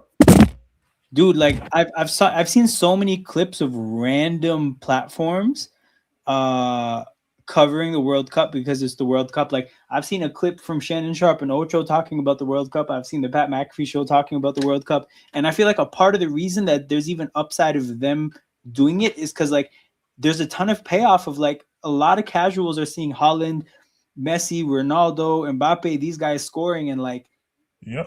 it's adding that viewership at a higher number than I think any other World Cup. Mm-hmm. But yes, the Rockets did rebrand their logo. They added yellow, and they're now currently the McDonald's team of the NBA.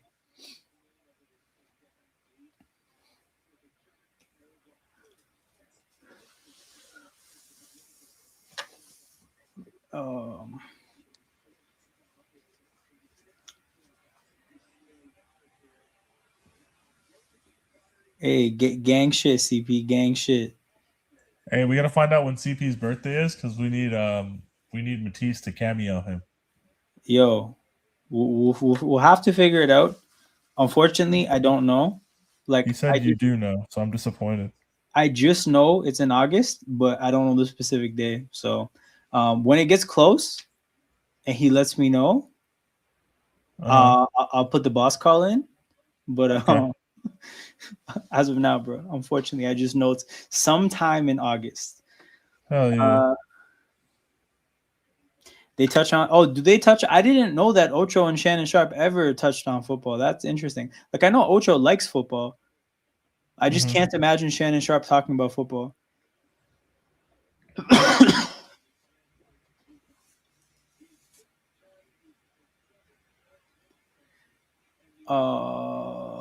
Shit. Terrace Reed Jr. Let's look up this guy's pro comp. Isn't that the big from UConn? Yes, it is. He is a Denver Nugget. Congrats. Pro comp, Dayron Sharp and Michael Cage. I do not know who Michael Cage is. Me neither. It's mostly just Ocho talking about it. Yeah, that makes sense. That makes sense. Just Shannon Sharp. You know, the tough thing about Shannon Sharp's voice is that it was funny before people imitated him doing an interview with Hitler, but it's even funnier afterwards. Hold on. The Spurs traded for Terrace Reed. So the Spurs added 2 centers. They added 2 people that weigh more than 250 pounds. Oh, man. Fuck it. Hey, Spurs understand the assignment. Luke Cornett, welcome to the Mason Plumlee role. You might not know it, but you are the new Kelly Olynyk.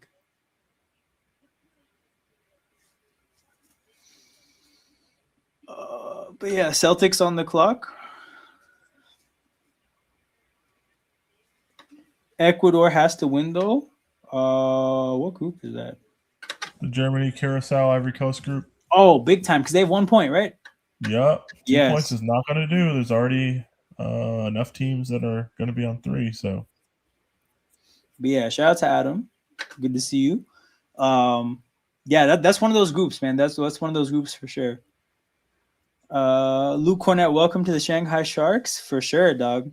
That guy is going to be collecting checks on the bench, which is a pretty ideal life.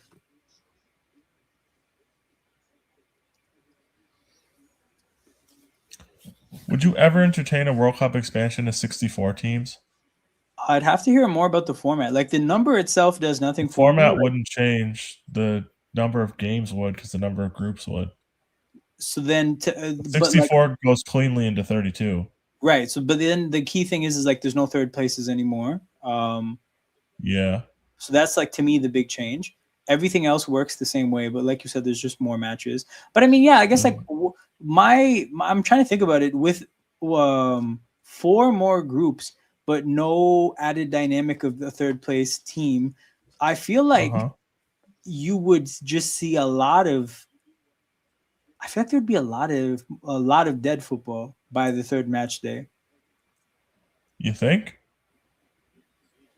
I mean, there'd just be like, first of all, there's so much football in the first place. Like, I almost think like, I mean, you know what? Maybe if there's so much more football, that evens out. Like, that makes it so that like having the added stakes of a third place team, but with lesser teams, the amount of good football that there is to watch would be the same for 64. But yeah, I mean, if there's 64 teams, I wonder how many stadiums a host nation would need to run that. So if there's 6 games per group and there's 16 groups, that's 96 group games, right? Yeah. And then you have the 32 knockout round games, that's 128. Yeah. If you divide 128 by 8, or by 16, you get 8, right? This is 96 by 16? No, 128 by 16 is 8, isn't it? Hold on. 128 by 16. I don't think so. Maybe it is. 128 divided by 16 is 8. I'm pretty sure. Ooh, you're right. It is 8. Math knowledge. Math knowledge. Boom! Big knowledge. Big knowledge on the fucking stream. Yeah, there's already 6 venues. Is my point. Oh, okay. I mean, but so like part of having a bid is having at least 16 venues available. Yeah. So like if each of them got 8 games, I feel like it'd be fine. I don't know. Because my thing is like I obviously not familiar with the logistics of having the games on television would be a bigger problem. Yeah, that part makes a lot of sense because I'm thinking about it, right? Like Toronto's having a game every 3 days. I don't feel like it's not fathomable for them to have a game every 2 days. Like your city's either built for a World Cup game or it's not. Well, each ground has like a pitch crew and they're all full time there. Like the guys that were getting the surface ready for Colombia, Uzbekistan were there at 2 a.m. the morning of the game. Yeah. My thing is more so, how do they want to do TV slots for the games? Because again, like you have 32 games in each round, dude. You have to accept that some of these there's gonna have to be some overlap because like 6 time slots, you know what? No, okay, 6 time slots, you would just buy into the fact that every time zone is gonna get rocked for a couple time slots. Like like that's true. That's kind of because if you wanted to start, like let's just say you wanted to start at noon and you just had the games going all the way through. Say noon, 2 o'clock. 4 o'clock, 6 o'clock, 8 o'clock, and then like 10 o'clock or whatever. Yeah. Ooh, Diaz at the back post. What a save by Impasi. Oh, the rebound. Oh, he hit it wide. Chris Sinak to the Celtics pro comp Kalel Ware. That one's definitely interesting. The very recent. Yeah, you would have to lengthen the World Cup by like 4 or 5 days at least for the group stage. Yep. If you wanted to do 64 teams. Mm-hmm. Which, like, fuck it, dude, whatever. I don't fucking care. I'm not going to sit here and say, like, oh, never do it. I'm just very curious at, like, what a 64 team, like, World Cup field would look like. And, like, I wonder what the furthest they would take it in terms of like countries being grouped together to host something, right? Because they did out of circumstance have a tournament that was hosted essentially by a continent, and like let's say they want to expand and they for whatever logistical reason feel like they need more stadiums. Like at what point, because this is in a way is like the North America World Cup. Like there's 3 nations and there's really not that many more nations that could conceivably be added to it, right? Like we've seen Europe host a major tournament. Like I just wonder if it would get to a point where it's like, hey, we need like 20 stadiums and just give as a continent, try to put together your 20 best stadiums. Well, the next bid is a joint bid between Morocco, Portugal, and Spain, and they have 17 venues. Oh, and yeah, it's gonna have to be joint bids from this point onwards for the most part. Like, I don't think 2034 is rumored to be Saudi. My guess is they'll get like Oman or somebody in there. Yeah. Oman or they might. I don't know if they'll do Qatar again, but fuck it. They'll get some homies involved. Also, like, yeah, I mean, 16 stadiums. Maybe like Saudi and the UAE or something. Yeah. Because the UAE are like always on the fringe of qualifying, and they never do. So like their team's not completely nonsense. I could see like a Saudi UAE combined bid. Yeah. But yeah, part of having a World Cup bid even be lodged is having at least 16 venues. Yep. And a venue has to be sufficiently close to an international airport. You have to have a certain number of hotel rooms Yeah. within a radius of the ground. Yep. And the ground itself has to be at least 40,000 capacity. So when it comes to the American stadiums, because conceivably they have more than 13 options. I wonder how they decided with among the stadiums that qualified. Because what to do as host cities? Or just like they have more than 13 potential host cities. Like, no, of course. Are you asking how the host cities themselves were decided within the bid? So like why Oh, Kansas teams basically are cities basically lobbied to be a host city. So Chicago's pitch probably was ass. No, they didn't pitch them. Really? They didn't pitch at all? Because they would have had to modify Soldier Field. Because Soldier Field's not fit for FIFA specifications for like. That sucks, dude. Now they got to build that shit in Indiana. That's tough. Yeah. No, Chicago didn't want to do it. That's tough. Which, I can understand, but I mean, missed opportunity, whatever. No, I just remember Murtaza saying something about Toronto, and then I was just like, "Yo, put your World Cup games on the table." And that was a devastating. That's why fucking Kansas City isn't there. They're only in there because Chicago's not. Unreal, bro. It's unreal that Kansas City hosted the fucking English team for that long. Yep. I will say though, they gave them a great just like experience. You talk about like tornado warnings, shit getting stolen. Yeah, fuck it, yeah. Gunshot. Cities are not like mandated to be a host like for a venue. Yeah. It's something they like elect to do within the bid itself. Because I would have done because the same reason. So Vegas, because the Legion Stadium is too narrow, we're in the same situation. Yeah, that's a good point. Vegas, you would think, is built for something like that. I would have done Vegas before I did Bay Area, to be honest. Before you did Bay Area? Yeah. What's the issue with the Bay? Just Levi Stadium is like fucking far as fuck. No, you're right. Drive south, hour 15, hour and a half drive south of SFO. Yeah. And it's in Palo Alto where there's just not that much.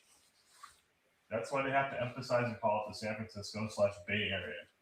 They can't call that shit Palo Alto. Nah. Because then people actually look on a map and go, there's nothing there. What the fuck is a Palo Alto?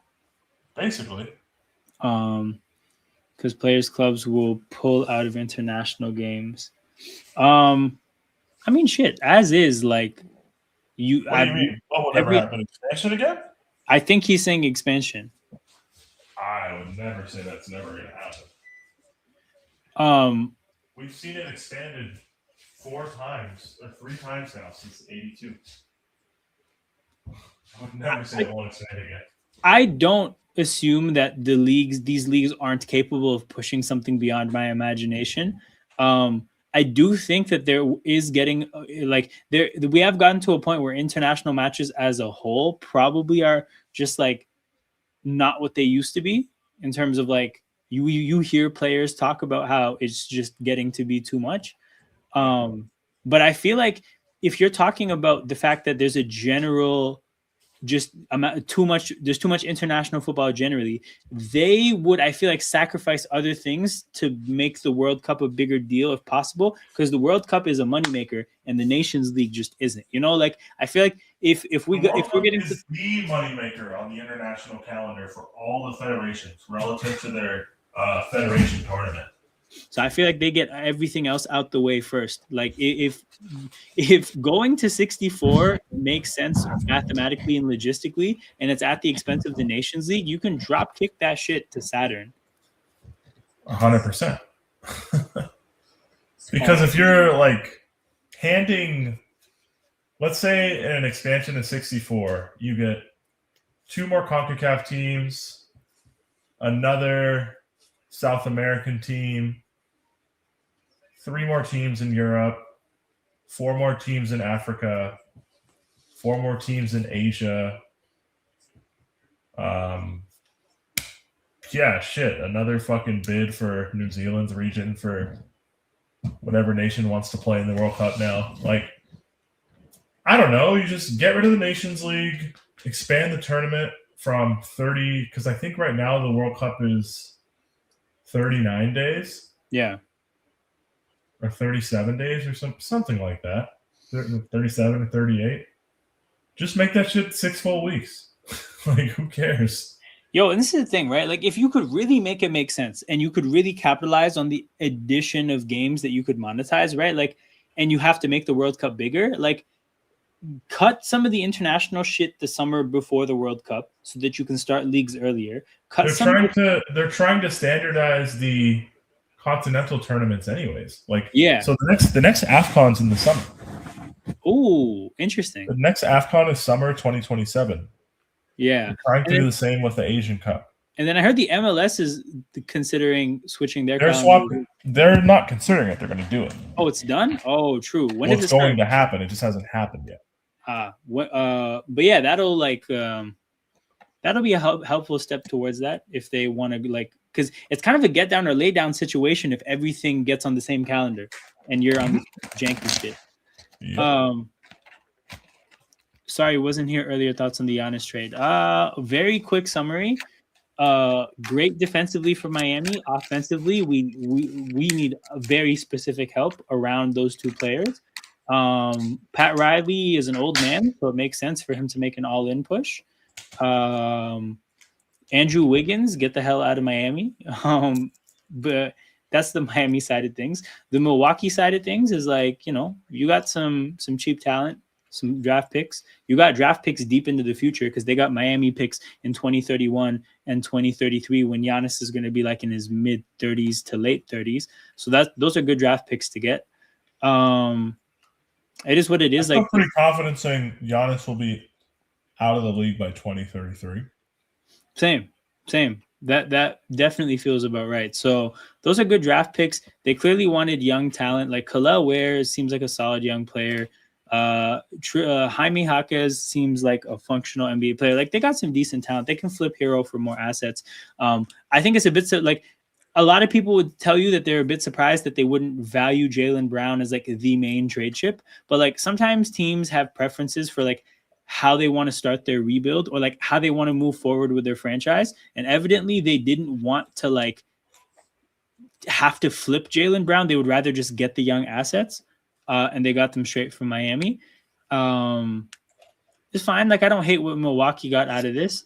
Boston, to me, is the funniest talking point. The funniest talking point is, what does Boston now do with a Jaylen Brown that knows that he was a part of these trade talks, who was also, again, just had like a interesting offseason in terms of like talking points. So yeah, just the Boston side of it is funniest to me, but for Miami, bro, it, like the critique on the team is pending the rest of their offseason. Like, it's just I think people are jumping out the window too quickly, one way or the other, about this Miami team because we literally do not know anything about these 3 starters in the backcourt and the small forward spot. So we'll see.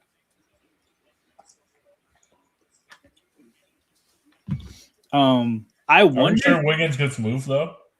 Not entirely sure, because obviously it takes 2 to tango, and it's not like Andrew Wiggins is the most sought after player in the world. But like the way I look at it, Peter, is that like with that front court, when I think about Andrew Wiggins and what he brings to that team, I just don't think it's worth 30 mil. Like, I think if Andrew Wiggins was making 10 mil, like, it's a steal and like he stays on the team for sure. But it's just like if you're like looking at every dollar as valuable and under the second apron, like, I think we might need our $30 million contract to do something that's more important to us. So I put it this way. I'm very confident they're going to want to move him, but obviously if the right deal's not there, I don't think they just give him away. Mm-hmm.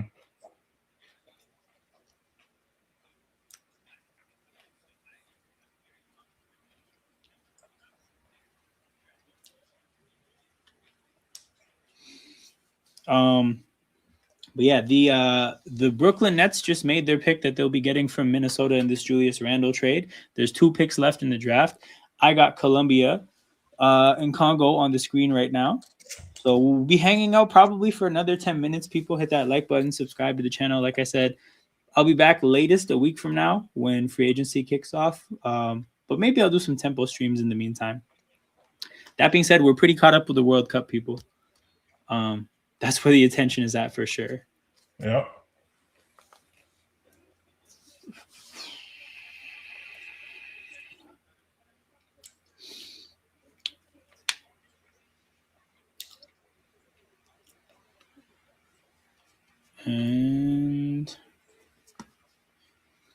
But yeah, the Brooklyn Nets took a player whose comp is Josh Giddey and James Johnson. So big wing ball handler, but besides that, Giddey and James Johnson, I don't think have a ton else in common.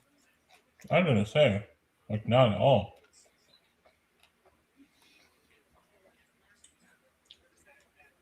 Oh, Cleveland took Caravan from, I think he was on UConn. Yep. If I have it right. Okay, so Caravan is being picked by Cleveland and being traded to Sacramento. Oh man, his career goes to die there. But Caravan, another old rookie, he'll be 24 in November. Like him and Lendeberg were the 2 oldest players in the first round. But yeah, I mean, I imagine this guy will. I mean, the guy has to be in Sacramento's rotation early. If you can't crack the Kings' rotation as a 24-year-old, it might be over. Oh man, NBA comparisons for Caravan, Sam Hauser and Jason Capono. Interesting. White guys that can shoot. White guys that can shoot, and I think in both cases, like a ton of limitations outside from shooting, which is like the white guy 3-point shooter archetype. Yep. Can he put the ball on the floor? No. No, hermano. No. And the last pick of the night is the Mavericks pick that must be from OKC in some way, shape, or form.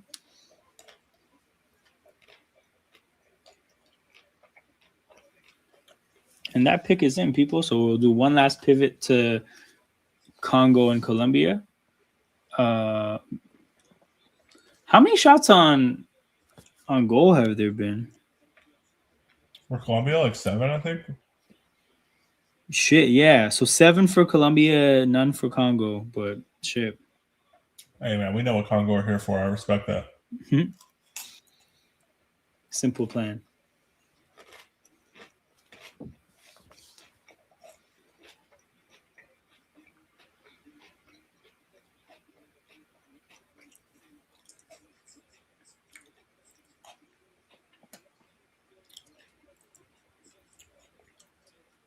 I mean, a point for them would be a really, really big deal. Yep.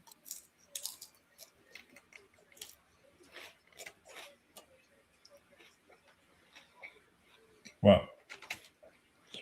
I mean, An hour is a long time. Never know. And they're not throwing nearly as much on the break as they did against Portugal. Yeah.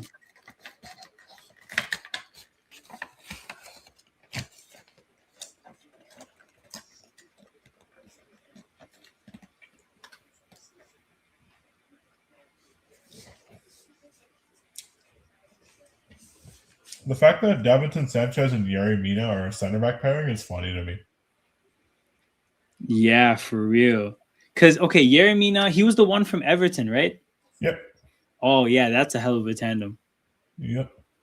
Oh, man. Is there a way to bet whether somebody's going to get a red card? I wouldn't make the bet. I just think that, like, the odds for that would be funny to see. It's like at some point they're going to do something insane. Yep. Fuck it.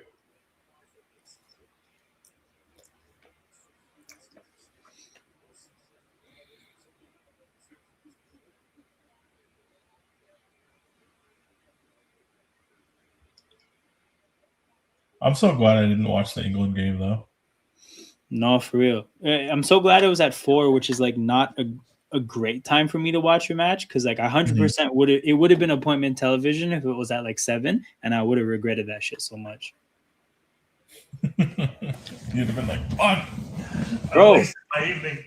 I texted this British guy. No, I was like, dog, I was attempting to be distracted while going on a run, and this match made it fucking harder to run, man. Anyway, there's always a England stinker in a group stage of a tournament. Yep. But yeah, the draft is over. It ended with Dallas taking Koa Pete, which is Oh shit, the Arizona big man. yes. So Dallas took Koa Pete. Who's their first pick? But yeah, that's the end of the first round of the draft. We will not be here for the second round. If you have time and you want to do shit, definitely tap into Colombia Congo. I do have to get out of here. But feel free to keep feel free to tap in because Colombia is going to do the most to try to get this goal. And you never know if you're going to see a red card from the defenders. So we're going to end the stream here, people. Tap in. I'll see you guys within the week and take care because we're out.